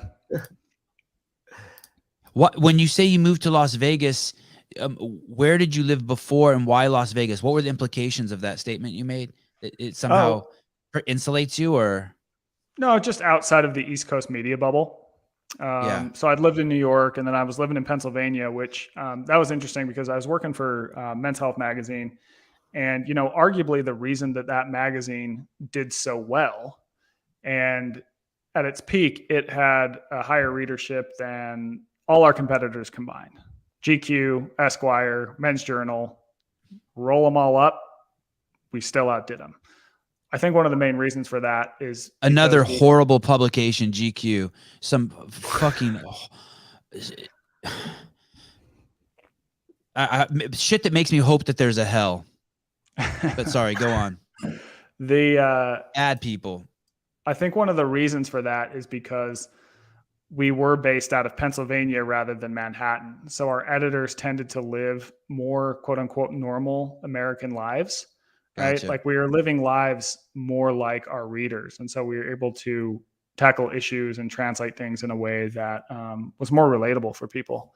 And, it's been interesting because I think the magazine has, it's changed over the years, but it's still a solid print product. But the website, like, publications are treating their websites totally different. Like, I cannot read that website anymore. I just can't even go on it. It's just terrible because the incentives online are just all off, And you say that on here, aren't you afraid that something will happen to you? There'll be some blowback. Like, Michael, you can't say that. Like when I worked at CrossFit, like, I wouldn't dare do say the shit I'm saying about CrossFit now. Well, I mean, look, like, these are conversations I have with people who work there. Right. This is like, I don't look, I don't think that I don't read the website anymore. Yeah. I don't know if it was meant to have a story in the magazine, like a well-reported story. Like, all right, well, it is what it is. But I just think it is kind of too bad what has happened to a lot of media, especially around how they run their websites. That's how I feel. I'm gonna stand there and take your shot. If it hits me in the head and I don't get it right from Men's Health anymore, so be it. We started going down the avenue of if you're working on another book. Oh yeah, I am. Yep. So I've been sort of traveling the globe, meeting with people, and it is about how humans evolved in environments of scarcity, of all different things, of food, of information, of stuff, of the number of people we could influence. And now we live in an abundance of all those things. And so what is that doing to us? Are you going to have the same outline for this book? Or are you going to put yourself in a situation where there's scarcity and talk about your 30 days of... There won't be an overarching narrative in this book. No. I want to see you put yourself somewhere in scarcity. Like, can you walk across India or something? Do you still have the car that you lived out of? I'll live in it for a month or whatever. Hey, dude, homelessness is a trip. It was the best years of my. Those were the 2 best years of my life. That's really fascinating. Why do you think that is? Because one, the sad part is that 99% of my peers were drug addicts. So my colleagues in the homeless life, it's a really sad place. Yeah. But I chose that because I wanted to experience the ascetic lifestyle. I wanted to experience the lifestyle of a Siddhartha or a Buddha or a Jesus. I wanted to see what would happen if I gave everything up. If I didn't, and you learn some fascinating things that basically anyone will be your friend if you don't tax them. No one wants to be taxed. Hey, Michael, can I have one of those cigarettes? Hey, Michael, can you give me a ride here? Like all of those things, you're spending your equity. So you never, you just want to create space and let the universe, you want to let the universe bring you stuff. Like that thing we talked about, Fitness Lonnie does. His name is now Tissero. I think it was in Little Buddha with Keanu Reeves. There's a point in the movie where he sits under a tree and the tree actually grows over him to give him shelter. And so that when you start witnessing that miracle, there's a excitement and an energy you get from the universe that's indescribable. Holy fuck, this fucking thing is conspiring to fucking make my shit happen. Like maybe it's just you see karma. That's interesting. In real time. Who knows? It's like it's empathy, and there's like a lack of questioning among people, or like what is it that just like the guards are down because you're no longer trying to get something out of people, or you make space for them to give. I'll tell you a really superficial version of the story. A friend of mine I used to travel all over the world with, his name's Howard Schiffer. He's the founder of Vitamin Angels. It was like the largest distributor of vitamins free anywhere in the world. And I traveled all over the fucking world with him. And he told me a story one time about this lady he used to travel with, and every time they pulled up to the airport, he would want to get out of the car and get her luggage out of the back. But before he could do that, she would always say, "Hey, can you get my luggage from the back?" And it fucking really pissed him off because he wanted to do it. But she stole that from him by saying, "Will you get my luggage?" And so there's this thing we can do where we make space for people to be good. We make this space for the universe to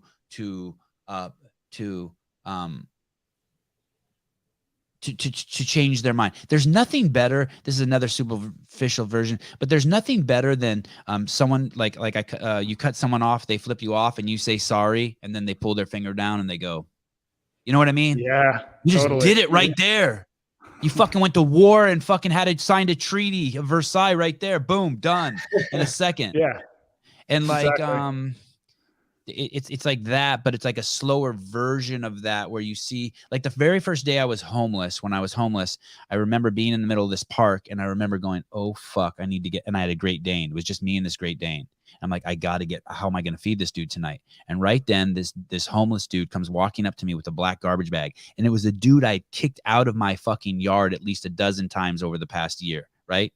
Like, hey, dude, what the fuck are you doing in my yard? Get the fuck out. And he walks up to me when I had a house, and he walks up to me, and now the first day I'm homeless, and he opens up this black garbage bag, and he says, hey, do you want one of these chickens? And it's fucking like 30 rotisserie chickens that he got, like day old rotisserie chickens he got out of a dumpster somewhere. And I'm like, fuck yeah. And I took one, and he's like, later, brother. And he takes off, and me and my dog sat there and ate that thing. You know what I mean? I'm like, oh shit, this shit's going to work out. I'm gonna do this. So did you become homeless by choice, or like what happened there? Yeah, okay. Kind of by choice. Yeah. I mean, I was an undergrad at UC Santa Barbara for 7 years, and my mom was finally like, yo, dipshit. You know, like fucking whole smoking weed and like playing video games all day, and like But what was I quickly just turned into a dirt twirling hippie. I wasn't a hippie at the time, and then I realized there's also 2 different kinds of hippies. There's the hippies like me who just didn't have shoes, and we had to get our clothes out of the free box. And then there were the rich kids who were cutting holes in their pants and sewing the patches in, and they had the cool glass bongs and shit. It was crazy. It was the Trustafarians, as we call them. Yes. There's a point in one of your interviews where you say, I want to go back to this journalist thing. So are you evolving? How different is Michael Easter, who started writing this book? What year did you start writing this book? And the Michael Easter that I'm speaking with, Matt Susan and I are speaking with right now. How different are you guys? I started writing the book in maybe like 2018, 2017. I mean, definitely very different. I definitely have a different perspective on life. A lot of it, I think, comes down to gratitude and being like, holy shit, like the world that we live in now is unbelievable. Like, when, going to Alaska, it's like I had to fabricate this thing that basically showed me this, right? And it's like an example that I use a lot of times is that, to get up to Alaska, I got to take like 7 planes, right? So the first plane flight is from Vegas to Seattle. Now I hate flying. I fucking hate flying because it's the worst thing that could ever happen to a human. You're packed into this little thing. The chair's uncomfortable. It's always too hot. The coffee sucks. If you want to get up to go to the bathroom, you're cramped. The movies are always shit on the screen in front of you. It's just god awful, right? It's B-level everything. It's C-level everything. Yeah. But then I go out into the Arctic, people are assholes, and the nicest people in the world turn into assholes on a plane. You're like, what's going on in here? Yes, 100%. Then I'm out in the Arctic, and it's like, there's no way to get warm. I'm freezing the entire time. If I want water or a drink, I got to hike down to a stream. I got to fetch water out of it, and I got to hike it all the way back home. If I want to go to the bathroom, I got to hike out on the tundra. I got to bring the rifle because there's grizzlies, and I got to squat. I got to carry things everywhere I go. I'm hungry the entire damn time. I'm bored out of my mind because there's not a screen within 200 miles, and I don't bring a book or any of this, right? So what happens when I get back on that flight that goes from Seattle to Vegas home, right? My experience is 100% different. I'm like, holy shit, this is the most unbelievable thing that has ever happened to me. Right? I hadn't sat in a chair so cozy. So cozy. It's warm. Dude, I asked for there's girls on the plane, even if they're 100 pounds overweight. Dude, and when I go to the bathroom, it's like, oh, great. I don't have to take the rifle to the bathroom for once. And then it's like, I hit this little thing to wash my hands in the bathroom, and like hot running water hits my hands at 30,000 fucking feet in the air. It's like, how the fuck could anyone ever complain about flight today? And part of what I talk about in the book is that even people who are in relative poverty, the importance there is relative, right? Right. People are still living like kings in the grand scheme of time and space. And I'm not saying people don't have problems at all. I'm not saying that at all, but I'm saying that the problems that we have now, we are in a better position to face them than we ever have before. And I think generally we take for granted just how amazing things are right now. And for me, unfortunately, I couldn't just get that. I had to go do this thing that sort of taught me it. And I think that that's what, so part of the message I'm trying to convey is that when you put yourselves in positions of discomfort in different ways, it'll help you start to appreciate all of life and just make life more meaningful. I mean, for me, it's like, I'm definitely more aware, and I savor a lot more of the moments that I have, I think that's definitely done a change. Do you know Thomas Sowell, the 95-year-old black dude who's a Hoover Institute guy, economist? Do you know who that is? No. I think you would like his stuff because what he does is he arms, and I'm going to make a leap here. He arms to the teeth people like me and you who probably come from a similar ideology and upbringing with kind of like Jordan Peterson, with facts and numbers that can really fuck people up. And I'm sorry if I made I made some presuppositions about you just now, and I'm sorry if they're wrong. But I'll give you an example. So a newspaper may present to us that the discrepancy in wealth between the races is massive, and the ethnicities is massive, and that the average Puerto Rican in the United States makes $25,000 a year, and the average Jew makes $100,000 a year. And they leave it at that. And then at the bottom, you can sign up for the Diversity, Equity, Inclusivity Club so you can fix this world disaster of Puerto Ricans and Jews having discrepancy in wealth. And then Thomas Sowell says, but you may want to notice that the average Puerto Rican is 25 years old in the United States, and the average Jew in the United States is 50 years old.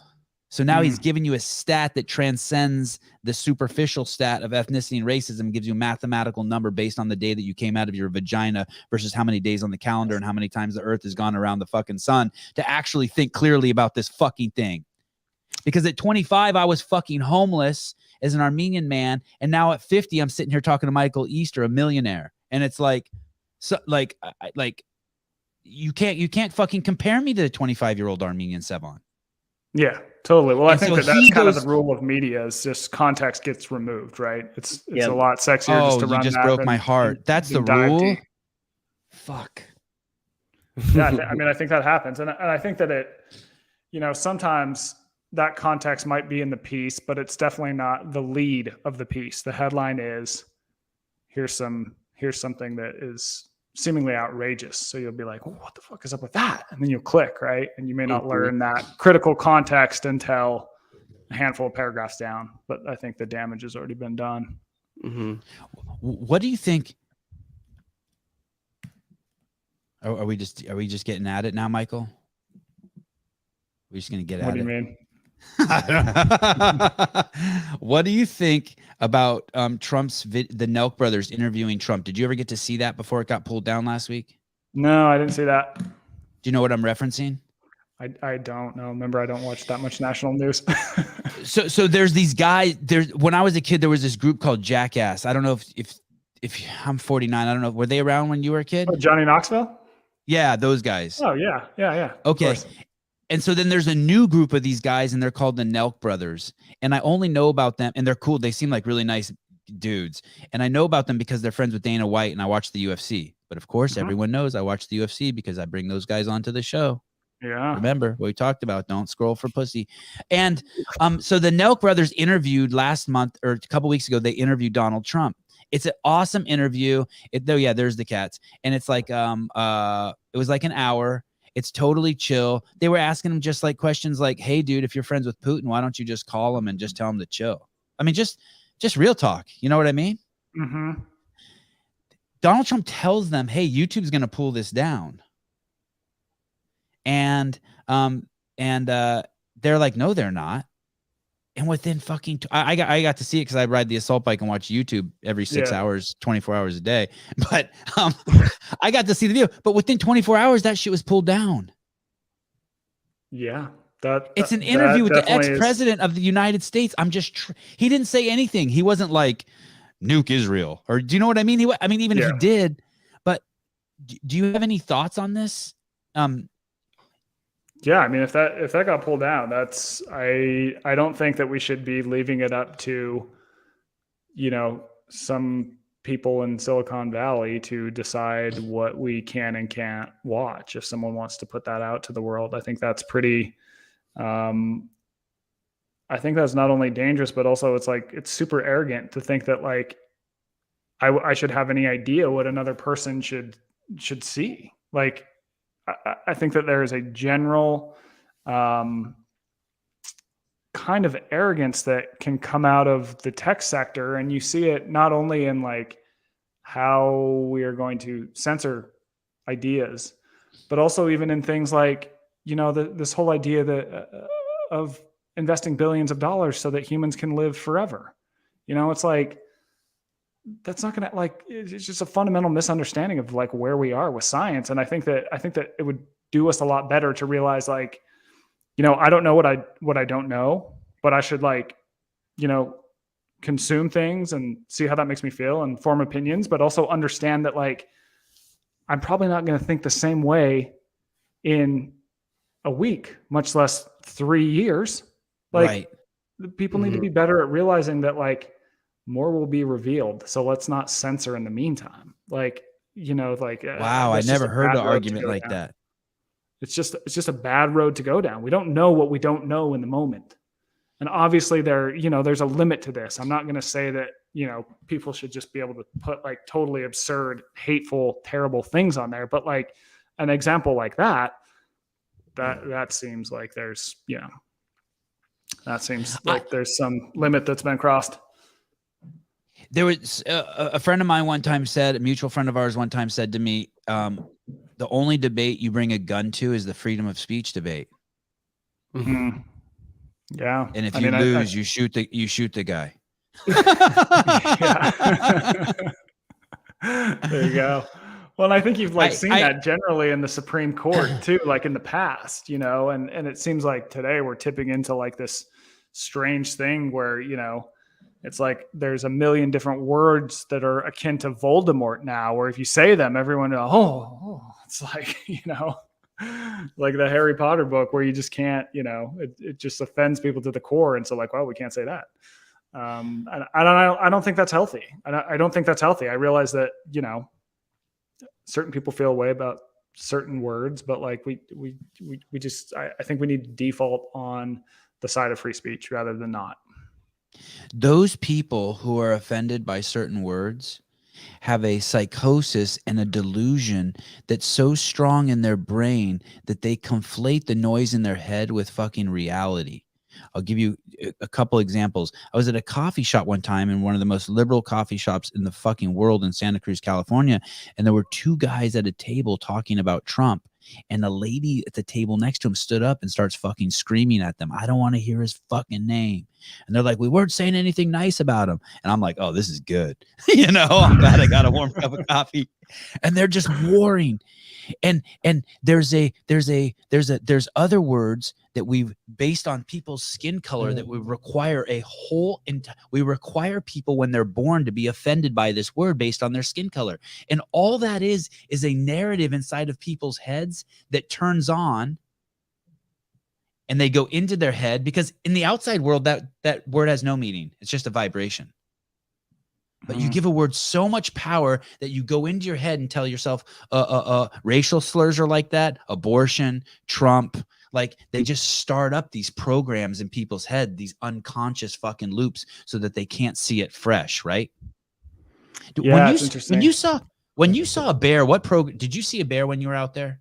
Yeah, we saw a few of them. What's what do you remember what your thoughts when you saw the bear, the one that was closest to you? It's a large animal. Yeah, they get gigantic up there because they eat, they try and catch salmon on the salmon run. And so we were timed to that. So they've been literally gorging on this like super fatty fish for, you know, a month, and they're ready for winter, dude. When you see a real threat as a human being, I should have Tony Blauer on to ask him about this, but I suspect it. Well, there's two kinds of people. You've seen the videos of a girl or like a weight drops on someone in a gym and they're crushed under it, and there's someone going, oh, and then there's the different other kind of person who runs over and pulls the weight up. But like right now, if you were sitting in your room and you heard like and you looked over and you saw a rattlesnake, you probably wouldn't go in your head. Yeah, you just react like you fucking come out of your head. Yeah, you're like, okay, where the fuck is the bat? Where's my gun? Where's my wife? Like, you become hyper alert on the outside. Right. Correct. You don't let some like program start up. Well, that's a rattlesnake, and those are bad guys, and I should be offended that he got in. I can't believe the exterminator didn't get rid of him. Yeah, it's like the bull. It's just crazy. This fucking world we live in and with people. Like, you know, there are certain words that I'm never going to say, and that I don't think certain other people should say. But I also don't believe that they're beyond discussion for the right people. You know, like it just the fact that, you know, I think we should be having conversations rather than just shutting down speech generally across the board. Yeah. Mm-hmm. I'm a little more, I'm not a little, I'm a way more extreme. I think that everyone should say every single word that they want to say. They should also realize that there could be consequences for saying those words. But I also think that like if I did something to you and you get offended, let's say you call me, I find out you made fun of my nose, right? And then so I have a choice. Let's say I'm offended by it. And then throughout my life, people keep saying things about my nose and I'm always offended by it. At some point, I'm just like, I have to get over that. But the people who say sorry to me, what they're really saying to me is that you should be offended by that. That's interesting. Do you get what I'm saying? They're bolstering the story. And I'm just talking about the deep mechanisms of how the human mind works. Like they're just setting the trap up for me to get offended again. And at the end of the day, the offended have to take responsibility. If they want happiness, if they want to be cool as fuck like me and just like live the dream, you got to just own it. It's all you. Yeah, and I think sometimes what can happen is there's like a hierarchy where certain people tell other people they should be offended. Yeah, those are the worst. Those people are actually arguing other people's limitations. Was there anyone in your life, by the way, who said to you, "Hey, don't go to the Arctic," like tried to talk you out of it? No, my wife is pretty cool. She was like, "Yeah, do it," So yeah. No, but like here's an interesting example that I think flows in with this is that I had someone review. She was like a person who worked at a magazine. They reviewed my book and they said, really good book, but like, I think that, it doesn't apply. Its flaw is that it doesn't apply to, I can't remember the exact language. I want to say it was like BIPOC groups and women. It's like, what's BIPOC mean? What is BIPOC? Yeah. It's basically like people of color, people of color and women. Is a Mexican a BIPOC? That's a good. I think so. Sousa, can you find BIPOC for us? Yeah, define it. Sounds like a telescope to me. Sounds like a telescope that I want to own. It get by from B&H. But the point was though is that I was like, oh man, like maybe like maybe she's right. And my wife goes, I'm a woman. I read the book. Like she seems to be implying to me that a person of color or a woman could never be comfortable. Like, oh, these sad people, they could never reach a stage of comfort in their life. They just live in this discomfort all the time from all these forces. My wife's like, it's not me. It's not most people I know, And so I think that I think that basically, I mean, people, and I need to do this myself, but people like this reviewer, like we need to just shut up and listen more. Are you just assuming something about an entire other group of people? Right. right.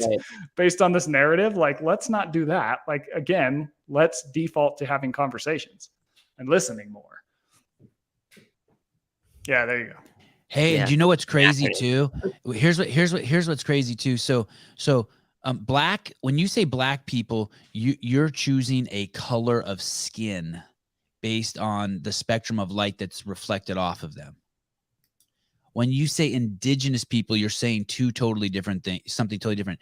And that's where that is at the essence. That right there, that word and that idea is what is the root of systemic racism. That's what keeps people in, that curates and maintains racism when you see the world like that. Because if she would have said, that's not applicable to people who've been raped, I could be like, okay, let's talk about that. Let's talk about why Michael Easter's book doesn't applicable. But black is just like, they want us then to characterize all black people, but all people based on the color. You cannot do that. You cannot, it's just color. There's no example. There's no objectification. You're forcing me to build a racist paradigm. And by racist, I mean in the essence of judging all people based on the color of skin. It's fucking insanity. It's building a prison for fucking people of color. Don't do that to people of color. Well, not to the point that's like bad. Like, I understand. My dad came from the Middle East. He opened a liquor store. It's a very common job for Middle Eastern people. Other ones, Armenians open Oriental rug shops. They're the Uber drivers in LA. I'm not saying you can't be discriminate, like a healthy level of discrimination. Not maybe that's not the right word. Prejudice, discriminate. Like, that if a snake has a big mandible and that fucking rattle thing on the back, you should probably stay away from it. The kids with their pants showing, underwear showing down, and they're walking down the street. It's okay to cross the street because they're trying to act hard. Like, I'm not saying you can't use your brain, but this shit is fucking nuts. What that lady said about you. I mean, well, I think for me, it's also there's no life. I just need to listen to other people and see what happens. It's like, I was like, oh, maybe she has a point. But then, my wife brought up that point, and then I look at my readership, the people that I get reach out to me on things like Instagram or email. And dude, like more than half of my readers are women, and they come from all backgrounds. So it's like, It was just that's just because you're hot, though. That has nothing to do with your writing. That's just because you're hot. So yeah, it's just interesting. I mean, it basically just told me that I kind of like shut up, observe, listen, and make a judgment from there. But I again, back to the main point is that I don't think we should censor. I think censoring is a slippery slope. Yep. Yeah, even hate speech, because what you call hate speech, all they'll do is change the definition of hate. You can't even trust anyone to define hate. You cannot stop hate speech either. You have to let all speech go. Have you been to Africa? I've been to Morocco. Okay. And have you been to India? I haven't been to India, no. Or China? I've been to China, yep. What took you there? I have a mom who's pretty cool. She single mom, single parent. I'm an only child. My dad wasn't really around, and she sort of lifted herself up out of drug addiction, and created a pretty decent life for us. It was interesting because we never had nice cars when I was a kid. We always had kind of just like a minivan that was kind of crappy and needed a few repairs. But she would save money to every summer. We'd go somewhere international, somewhere interesting, because she thought it could be something we could both learn from, and that would improve us as people. And so one of those years we ended up going to China for like 2 weeks. That's how I ended up there. So I was probably like, I don't know how old I was. I must have been like 14. So this was a while ago. Do you have siblings? Nope. So just you and your mom? Yeah, pretty much. Is she still alive? Yep, she's still around. She actually has a winter place in Vegas now that's not too far from where I live. So we see her in the winter. It's good. Oh, and what does she think about your book? Yeah, she's fine. She likes it. Like, she reads a ton. But what's been interesting is like some people, the book has really affected and impacted. I'll have people be like, yeah, I quit my job because of your book. Or like, yeah, yes. I got divorced because of your book. I realized I was in a shitty situation. Shit. And damn. Yeah, I mean, stuff like that. It's like heavy. And she's like, yeah, I thought it was really good and I liked it, but like, I'm not going to quit my job because I'm just like, shut up, Mom. So yeah, I think she likes it. I don't think she understands it to a deep level that some people do. It's like, I think there are certain pieces of, I guess, art or whatever you want to call it, information, hit certain people at the right time. And that seems to have hit a lot of people at the right time. So, yeah. Were you raised to avoid discomfort? I mean, yes and no. She would let me kind of go outside till sundown. I was in scouting. I would do a lot of stuff outside. But also, there's also a limit there because she was also working all the time. And like, she wasn't going to take me on these like crazy adventures outside. I mean, we'd go to these other countries. So that was like, of course, a form of discomfort, especially because this was, 20, 25 years ago when, I mean, even then people weren't traveling as much as they do now. And we went to a lot of countries that just like, they had never seen a white boy before, like I remember we were in one country and there was a group of like 20 people just following me, just observing me. Like, where was that? This was in Thailand.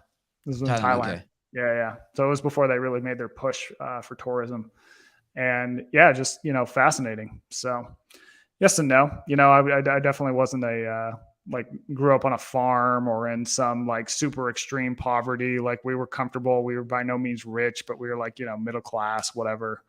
So yeah.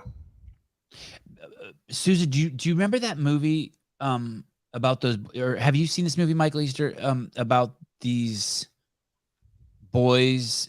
They were from Baltimore and they go to school in Kenya. I think it may have won the Academy Award 5 or 6 years ago, or was nominated. Maybe 15 years ago. Before. I forget the name of it though. It's these kids in Baltimore. They end up going to a school in Kenya. It was when Bush was president, because I remember it was when the embassy got bombed. So it's fucked. How long ago was that? Anyway, Africa's fascinating just in terms of the whole idea of racism and just judging people by their color, because you see that people aren't like in this where it's cultural shit that we're actually talking about, and not people's skin color. Like if you see people with the same skin color with completely different cultures, it's just like Armenians in LA are nothing like Armenians in Yerevan, the capital of Armenia. Nothing. They're completely different fucking people. And oh, is that what it is? Boys of Barak? Do you know that movie by any chance? No, I don't know it. I'll write it down though. Yeah. I'll send you that too. I think you'll be fascinated by it. Africa and India are just cool because they're such, and you've been to China, so you know they're just totally different social experiments that are going on. If you haven't been to these places, it's like what you said before, you don't know what you don't know. And it's like until you go to these other continents, you're just like, well, you have had now that experience in the Arctic. Like you know what silence is, and other people, like you talk about that. Oh, sorry, I'm going to completely shift here. Have you been to that? Have you been to that room you talk about, the silence room? No, I haven't. I want to go. I was like trying to get him to let me go. He's like, no. Oh, really? Yeah. What was that room called? The odor? Orfield Labs in Minnesota, and I think he's retired. I was emailing with him recently. Orfield Labs, and they had used it. I think he had updated me on what he's doing with, because when I talked to him, he was about to retire and in theory put it to as a nonprofit and use it for like research into PTSD treatment and a handful of other things.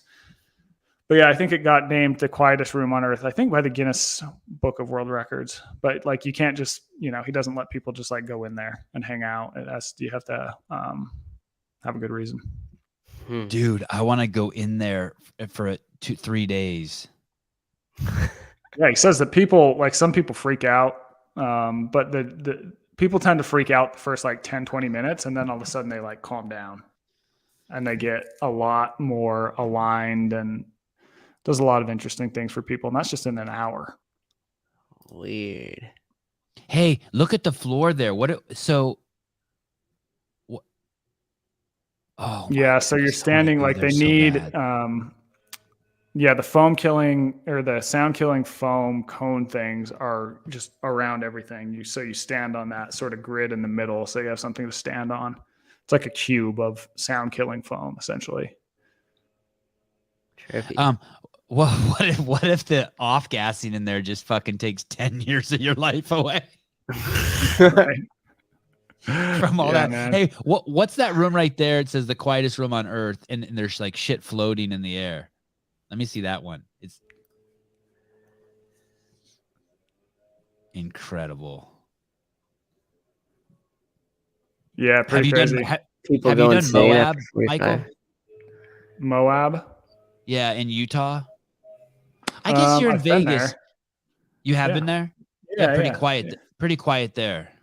Or it used to be. Yeah, it's definitely quiet. I mean, even now we live in a relatively quiet place, but we used to live on the other side of the city that was a little bit less developed. And I had a friend from LA visit me, and he stayed in our, guest room, and he comes out in the morning, like it was like 8 or 9. He's like, first thing he just looks at me and goes, dude, it is so quiet here. I'm freaking out, cause he's used to just sleeping in like horns. He lives in like West Hollywood or something, So yeah. I think we got derailed from the Japanese people in their rooms. I probably interrupted you. Oh, 500,000 people. They're in their rooms. Oh, they're afraid of sickness. They're afraid of disease. So they're in there because they're afraid of the outside world. That's the afraid reason? Of the outside world. Yeah. So they just, they don't, some of them haven't left their room for like 7 years. I think the average is like 3 years. And how do they make money, those people?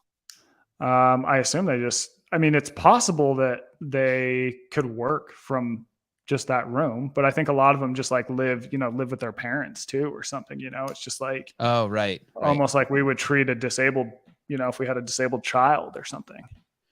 And they're probably ecstatic about the coronavirus. People who don't want to go outside are stoked on this shit, right? Yeah.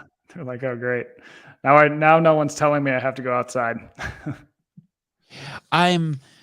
When my kids were born, we didn't do this on purpose, but when my first kid was born, he was just born on the living room floor. And then after like, I don't know, like a month, I remember one time seeing my wife like turn on the kitchen sink and put him in the kitchen sink. I'm like, oh shit, is that his first bath? And she's like, yeah. And I was like, oh, that's crazy. Cause he came out of the vagina, right? And he's just covered in all that goop.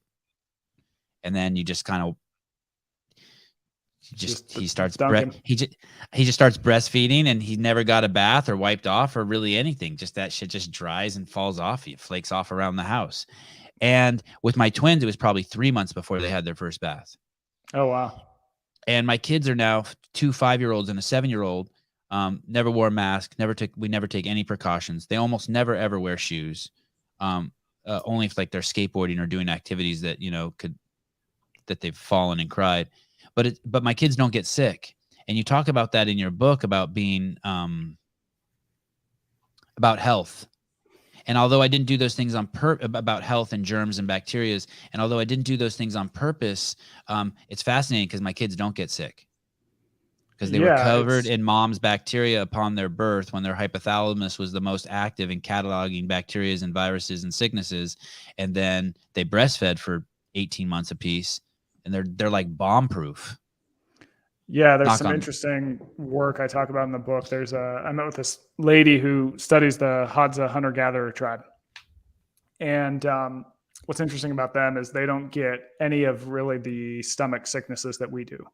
So they don't get Crohn's, they don't get IBD, they don't get colitis, they don't get colon cancer, they don't get, you know, all these different things. Wow. And the reason they think is because they are exposed to so much natural bacteria that their body has just built up an immune system that can deal with that sort of thing. You know, so they study. It's pretty funny how they study this. They basically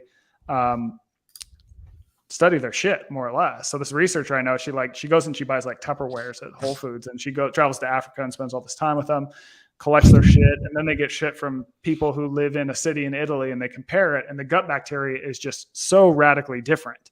You know, and what was fascinating about that study at the time is that the Hadza had all these gut bacteria that we have traditionally thought are bad for us. And they didn't have much of the stuff that we think is good for us. Like all the stuff in the probiotics that we eat and in like probiotic yogurt, they didn't have any of that. And yet this microbiome that they've created has really impacted their health and made them healthier as a whole. They also they don't get really any lifestyle diseases. You know, they will get, you know, viruses and illnesses like that, sort of acute sicknesses. It was weird when everyone was freaking out. Well, I guess the people still are, but in the early days, people were freaking out about the coronavirus for like a year because my boys, I don't know how much time you spend around children, but they put their hands on everything. And then they put their hands in their nose and in their eyes and in their mouth. And it's just rinse and repeat all day.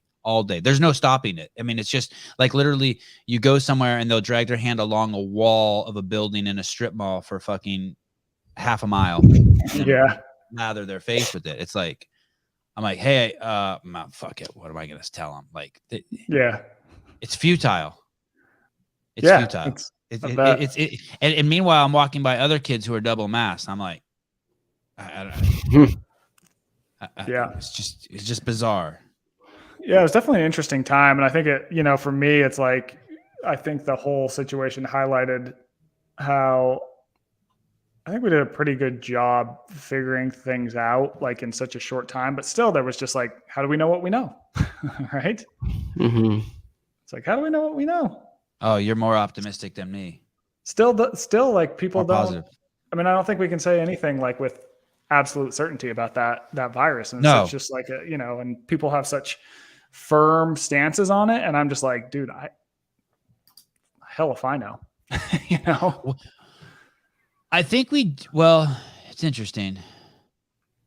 I think we do know, and I'm open to talking about this, but I think we do know that that when this happened, your best bet for survival was to stop eating added sugar and refined carbohydrates and to start exercising and to stop drinking alcohol. Basically, to do anything that would inhibit the NK cells and T cells from doing their job, which are deeply, deeply disturbed by eating sugar because it causes such a hormonal spike. It basically puts a traffic jam in your bloodstream. I know a lot of people like this. The new cool thing is to say sugar isn't toxic or it's okay to eat sugar.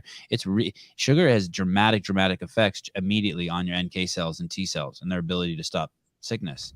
So I feel like I don't know anyone who I feel like I can't find a single story of someone who died who was healthy. And there's two people that people keep bringing up in my, whenever I say that, there's these two people that they keep bringing up, but man, there's 8 billion or 7 billion people on the planet. We know why there weren't a lot of deaths in Haiti, because there's not a fucking lot of McDonald's there. You know what I mean? Yeah, I think that definitely being active and having your weight in an ideal range seem to be protective as a whole. I know some people, with the exception of like pro bike riders and shit. Like if you're a pro bike rider, like, and you living off of goo packs, you basically have no immune system. Yeah, well, I think their body is basically like, you train so much that we need to like keep this train going, like fuck your immune system.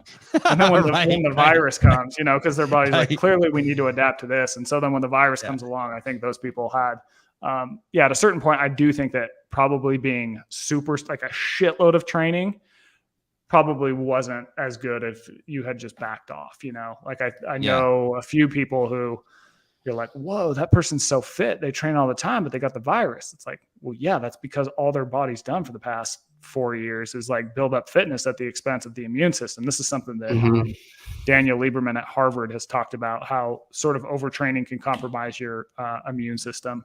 And so I'm not, but yeah, and it's tricky. And then you have outliers too, where it's like, man, this person seemed to be doing all the right things and they got really sick. But as a whole, I think that we can safely say that if you were sort of living like an asshole, for lack of a better way to put it, and you got coronavirus, probably you were going to have a harder time with it, Yeah. Yeah. Yeah. And of course, everyone tons of people get sick just all the time. Yeah. Yeah, for sure. Yeah, definitely a strange time in like health and how to live, and also I think even just information around health. That was what was interesting, is there's just so much out there. It's like, how do you decide anything? Like, right. I don't know. I like the idea though. I don't know if I read it in your book, but ancient meals aren't causing modern sicknesses. And so that's kind of, I like to kind of like think of that like is sort of like my true north. Yeah, I think so. I mean, I think we can, it's like if you're drinking, 3 sodas a day, that's probably not going to be good for you. Yeah, or honestly, even 1 soda. And the reason why I say that is because even a little bit of peanut butter in my Toyota Sienna, my van, just if I put a little bit, like just like 1 little dollop in the gas tank. Yeah. I know we're more resilient than a Sienna, but like, yeah, I can't even endorse a little bit of soda unless you were in the Arctic and it's all you had. Yeah. I mean, yeah, it's interesting. I feel like I just kind of default to like, eat foods that are ingredients rather than that contain ingredients. That's seems to be decent advice, Ooh. And that's even smarter than what I said. I like it. Yes. If if someone goes to wherever the hell they go eat and they have like some crazy burger and fries, like, I don't think it's going to kill you in the long term, but like, let's not make this a regular thing. Like part of enjoying modern life is the fact that you can be like, oh shit, man, this insert any weird food combination that you might see on Triple D is just like, hell yeah, I'll eat that. Yeah, right. Shake Shack. Do that all the time though, and we're going to have some problems. Yeah. Shake Shack. Yeah. That's good stuff. And sort of this a regulation, at 16, I would probably go to McDonald's and get a 20-piece chicken McNugget and a shake. Mm-hmm. And if for some reason I were to go to McDonald's today, I'd get a 6-piece chicken McNugget and I'd get water. Yeah. Like there's no fucking way, like at 49 or no shit, I keep saying 49. I'm 50. Wow. There's no way at 50. I just turned 50. I'm having trouble. Yeah, I think that's part of it too, is like, and I think that the nature of food today, I think, makes it much easier to overeat. Yes. I still overeat. Even like I still overeat on the reg. Yeah. And I mean, if I'm going to overeat like potatoes and meat, say, I mean, it's much harder to overeat when we look at it from just like a caloric load standpoint than it would be, nachos or something like that, Right. So, well, the nachos you feel in the morning, the potato and eggs, at least by the time you wake up, you feel a little bit better. I had the Liver King on the podcast. Do you know who that is? Yeah, I just became familiar with him. Someone was like, tell me about him. He's like jacked and eats liver. Yeah. Yeah.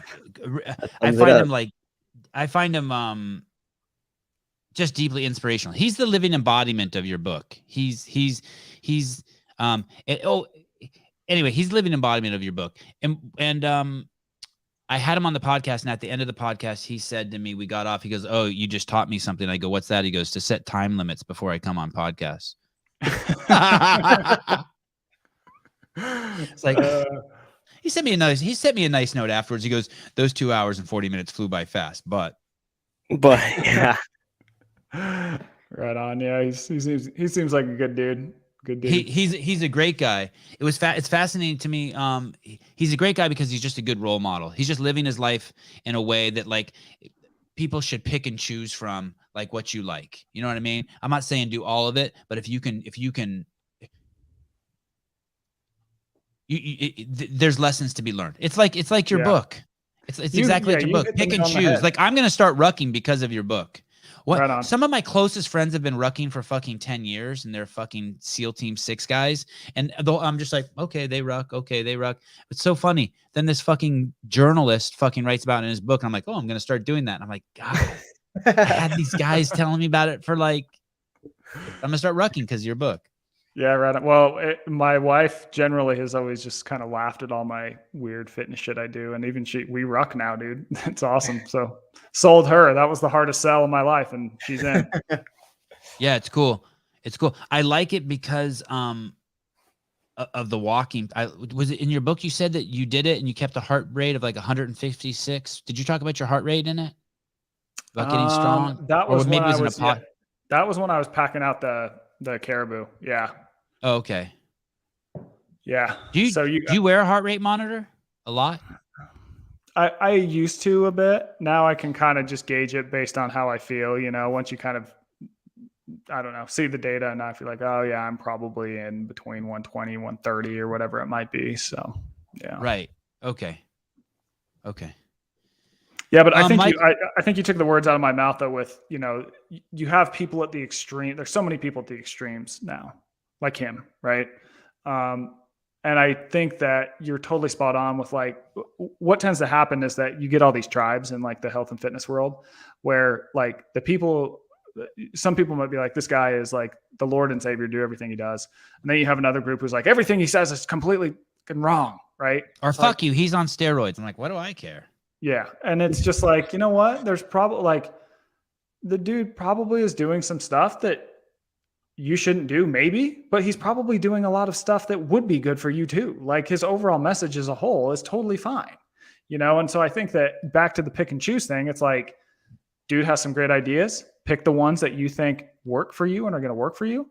If there's something in there he's doing that you don't think is going to work for you, don't do it. But you can find other ideas from people. It's like we're so extreme on like, you got to do all this or all of this or whatever. It's like, you pick a little bit. That's why I think like you see a lot of hate around diets online, and it's like, try it. It's the worst that can happen. You quit it in a month, but you probably learn something about how you eat and about yourself. And I think that, over time you just start to like take these little things from other places and you figure out what works. There was this guy posted this thing the other day. His name is Raw of Earth. You may remember him. He was a CrossFitter, and his name was Ronnie Teasdale, and he used to wear jorts. Do you know who that is? Sounds familiar. Yeah. Raw of Earth. And he made a post the other day that said, hey, if you want to become God, take ultimate responsibility in everything and anything basically in your world. Take full personal responsibility and accountability. And I reposted that, and I said, this is really going to offend some of you. I go, but you don't have to be offended. You could just try it, but you're not going to, because it's way too fucking hard to take personal accountability and responsibility for when the guy flips you off, for when your dog dies, for every single fucking thing you do in your life. But it's so funny that you would get offended by it because you can just try it instead of get offended. Yeah. He just told you how to do it, but you're not. It's like, we don't know what we don't know. Yeah. On one level, doing hard things really like it's good for you. And then it's like you shouldn't meditate when shit's bad. You should meditate when shit's good. So when shit gets bad, you have that tool. That's not the time to be like, okay, I need to start working on this tool. My breathe. You want to have some breathing chops before the bad shit happens. But also like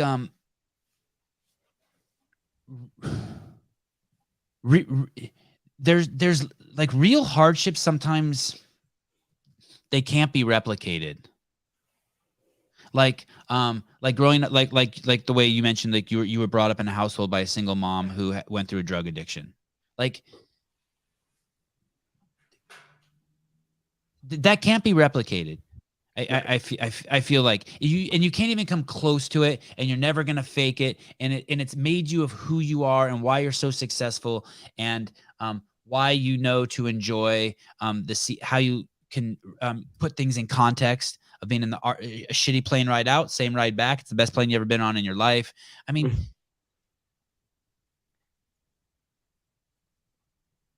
I don't know where I'm going through, but it's all the shitty. I had this guy on the show. He's a writer. What was that guy's name? Michael Creek. He did 3 self-published books, like "Fuck You, Fuck Me, and Fuck Your Dog" or something. I can't remember what they were. Nice. But Kyle Creek. I know, what is Kyle it? Creek. Kyle Creek. Do you know who that is, Michael? No, I don't. I'll have to look him up. And I'm sorry, none of these people that I brought up, you should know, by the way. I'm not insinuating that. I mean, you should know who Stephen King is if I bring him up, but none of these other people. It's just a podunk podcast. But you've done all the big ones already. You're really slumming it now. But he basically said that like all the shitty things that happen in your life, eventually they turn to fertilizer, and the greatest plants in the world will grow from them. And when he said that, I was like, oh shit, that's what it's like being a comedian. Like the time I shit in the van was the worst time of my experience in my fucking life. My kid's vomiting in there because I'm shitting in there. But now it's like the funniest story I own. This guy right here. Oh, they call him the Captain. Okay, cool. I think you'd like him just because he self-published and killed it. Like killed it. Nice. Which is kind of fun to see, right? Yeah. Yeah, 100%.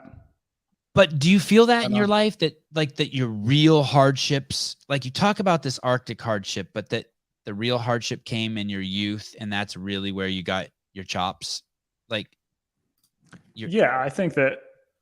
I think the lesson is, I was talking about this with someone the other day, is that like life is always going to have problems. Like, it's not. I think it's like Sam Harris was talking about how, life is like playing a video game. If you get to a level and there's like nothing to do on it, it's like, it's not a video game, right? Like you're always going to have problems. We can't expect to not have problems. And so I think that the way to live is to sort of put those in context that like, I'm probably going to grow from these. These are experiences that I can use to learn something from and then grow from. And that's definitely been my experience. And I think too, if you look at that research I referenced before, if everything just always goes terribly wrong for you, like all the time, that's probably not good. But having like a normal amount of bad things happen to you, I think can be good. I look back on that and like, okay, so for example, my mom, for her job, she would travel about a third of the year, and we're from a third of the half of the year. So I always had this rotating cast of nannies. I'd have a nanny for like a year or two, then I'd have a new nanny. Then I'd have a new nanny. Then I'd have a new nanny, right? And so you could see that would be like kind of strange. But at the same time, what do I do for a living now? I talk to people I don't know. I learn to read people. I learn about people. I watch their quirks. Well, I learned how to do that by having to deal with this rotating cast of nannies, because I'd have to like learn how to like adapt myself to fit with them, to communicate with them, to understand what they were all about, right? If I didn't have that awareness from my mom, I wouldn't be doing what I'm doing now. So it's become this trial that I had as a kid has actually become an asset for me now. And I think we all have examples like that of something that in the moment seemed like, man, this is tough, but that we can now use as an asset. You can even thank the people in your life. Oh, totally. Yeah. Boy, it almost sounds like you take responsibility and accountability for your life. It's an insane concept. Rarity these days for sure. Yeah, I think you just gotta, own things, and some things are hard to own. I've done things where I'm like, that took me a while to own up to, but there may be something I'm doing right now that I'm unaware of that I'll have to own up to later, right? I think it's like, right. There's this evolution for sure. So I'm sure you guys have experienced that as well. Oh yeah. Man. Yeah. But it really is true. The more discipline I have, the more accountability I have, the more responsibility I take, the happier and happier I come. It's almost addicting to constantly refine your habits, to allow less and less to be outside of your personal accountability and responsibility. Mm-hmm. Dog threw up in the house. You don't get mad at the dog. Right. You left the plastic wrapper out that he ate and he threw up. Totally. Yes. You dog chewed your shoes. Well, why did you get a dog? That's what dogs do. They chew shoes. Yeah. You expect the dog to not ever chew anything. Yeah. Someone flipped you off while you were driving. Well, that's what happens when you drive. People flip each other off. It's part of the game. Yeah. Get in where you fit in, bitch. What was it like being on Rogan? Oh, it was fun, man. He's a good dude. Super nice, really chill. It's like you expect a ride, and it was definitely a ride. You're like, it's not the standard podcast where you're going to, and yours isn't like that either, which I've enjoyed, because I get the same questions all the time, and we definitely haven't done that what here. Was it like being on Rogan? That's why I saved it for the end. That's why I saved it for the end. No, yeah, it was fun. He's a good dude. Yeah. Is it unsettling? Like you're like, okay, I'm either gonna hit one out of the park or I'm gonna fuck myself. I'm gonna fall on a sword. Because it's a great opportunity. Yeah, for me, it's like, you learn you're going on there and you go, oh, this is awesome. And then you go, yeah, this is awesome because there's like 200 million people who listen to that. You go, holy, wait, 200 million people? It's a lot of people. Yeah, you're like, and you can't, so you got to be careful, but you can't be so careful that you're like, yes, no, so it's just, right. You just kind of go in there and I'll tell you what, like, he's so skilled at what he does that like, you just kind of forget. And then you look up and you thought a half an hour had gone by, but somehow, it was 3 hours or whatever. So, yeah. I'm panicking that when he asked me to come on, I'm going to have to pee in the middle of the show. Just, well, what he does is there's a big bucket. I'm going to tell him, no, fuck you. I'm not going on. There's a big bucket. There's a big bucket under the desk and you just pee right there. No one actually realizes that time. That's insider information for everyone. Thank you. And you flew out there? Yeah. Flew out there. It's got this little kind of, like the recording studio I mentioned before, it's kind of this little unmarked space, and and the actual studio itself is pretty small, so it's good. And you just go in and contribute to the massive library this dude has. Yeah, pretty much. Sit down, start talking, and it's like, oh yeah, we should probably hit record, because you get on some random topic as they're kind of getting everything dialed in, which I'm pretty sure is calculated, right? Yeah. To get someone talking. So yeah, man, it was cool. Fuck, you did it. Have you been on Fox? I haven't, no. Have you been on CNN? No, I haven't done a ton of TV. I've done a lot of podcasts. Haven't done a ton of TV though. Yeah, personal accountability and hardship doesn't seem to be a popular subject with mainstream media. Yeah, it's interesting too, because like the book has done really well, and we didn't get a ton of like traditional media book reviews, and I think that speaks to where people are finding value now. Mm-hmm. Who do we trust now? I know people who got great write-ups in the Times, and it didn't move the dial for them at all. And that's just kind of crazy. But I think that's where we are now, where there's, that sort of thing isn't as important. It's not, I'm not saying it's not important anymore, but I am saying that it probably isn't as important as it once was. Well, you wrote a really crazy inspirational book, and the timing couldn't have been better because we have a fucking whole generations of people who are unwilling to, who not unwilling. It's not even their fault. They've been brought up to take the easy way. We're raised to take the easy way. And the most important thing is that there's no life fulfillment in there. The hard way is where all the fun is. It's where all the pretty girls are. It's where all the laughing is. It's where all the money is. It's where all the beautiful frolicking is. It's everything. There's nothing. The most fun most kids people have had in their whole entire life was going out in the street and playing flag football with their friends in the 7th grade. And then after that, their life is just fucking downhill. And it's like, yeah, dude, I think you nailed it. It doesn't have to be that way. It doesn't have to be that way. I said Joe Rogan was going to be the final question. One more question. Are you going to have kids? I don't know. Maybe. We haven't, we're kind of leaning towards no for now, but more will be revealed. We'll see. Yeah. You have 2 kids? I have 3 kids. My wife was, I probably shouldn't tell you this, or don't let your wife listen to this part, but we weren't going to have kids and we weren't going to get married. That was just like all tool of the man. You're a tool if you do any of that stuff. Yeah. And then we started hanging out with these ladies who had kids who were like breastfeeding, and that shit got my wife all jazzed up. Yeah. And then one lady said to my wife, she says, if you don't have kids, you might regret it. If you do have kids, you won't regret it. So then she was like, hey, let's get one. I was like, all right. So then we pulled the goalie. And then from there, it was just 3 years of just doing it with no goalie. And then kids just start showing up everywhere. Yeah, that's what happens apparently. Yeah, now we got 3 kids. But nice. But I started, there's no rush. I'm like I said, I'm 50 and my oldest is 7. So there's no rush. But and then we got married too, just in case like one of us died. And I thought that was stupid, but now I'm actually like really glad to call her my wife. It's so weird. Yeah. It's really weird, man. Yeah. I can't even rationalize. We don't know what we don't know in the moment, right? Right. Yeah, dude. All right. Well, hey, thank you. Yeah, that was super fun. I enjoyed it. Good. Thank you. That's really sweet of you to say. That's the biggest compliment people can give me. My mom always told me to treat my podcast like it's my living room. And I know some people, and that people, no matter whether you like them or not, they should leave, and you should have explored something deep inside of both of you, and everyone should leave wiser. So, and I feel like I got that from you.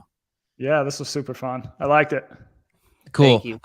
I'm going to email you my phone number. Oh, maybe I did already, but feel free to text me anytime. I don't sleep on my phone. Any ideas? Anyone you would suggest for me to be on the podcast? I am like a podcast slut. Like every day I'm going to be Joe Rogan and Howard Stern had a baby and I'm the guy. I like it, man. I like it. Yeah, I'll send you some names. Be some good people maybe from the book that you can pull from. All right, brother. All Congratulations. Right. Thank you for the great read. I loved it.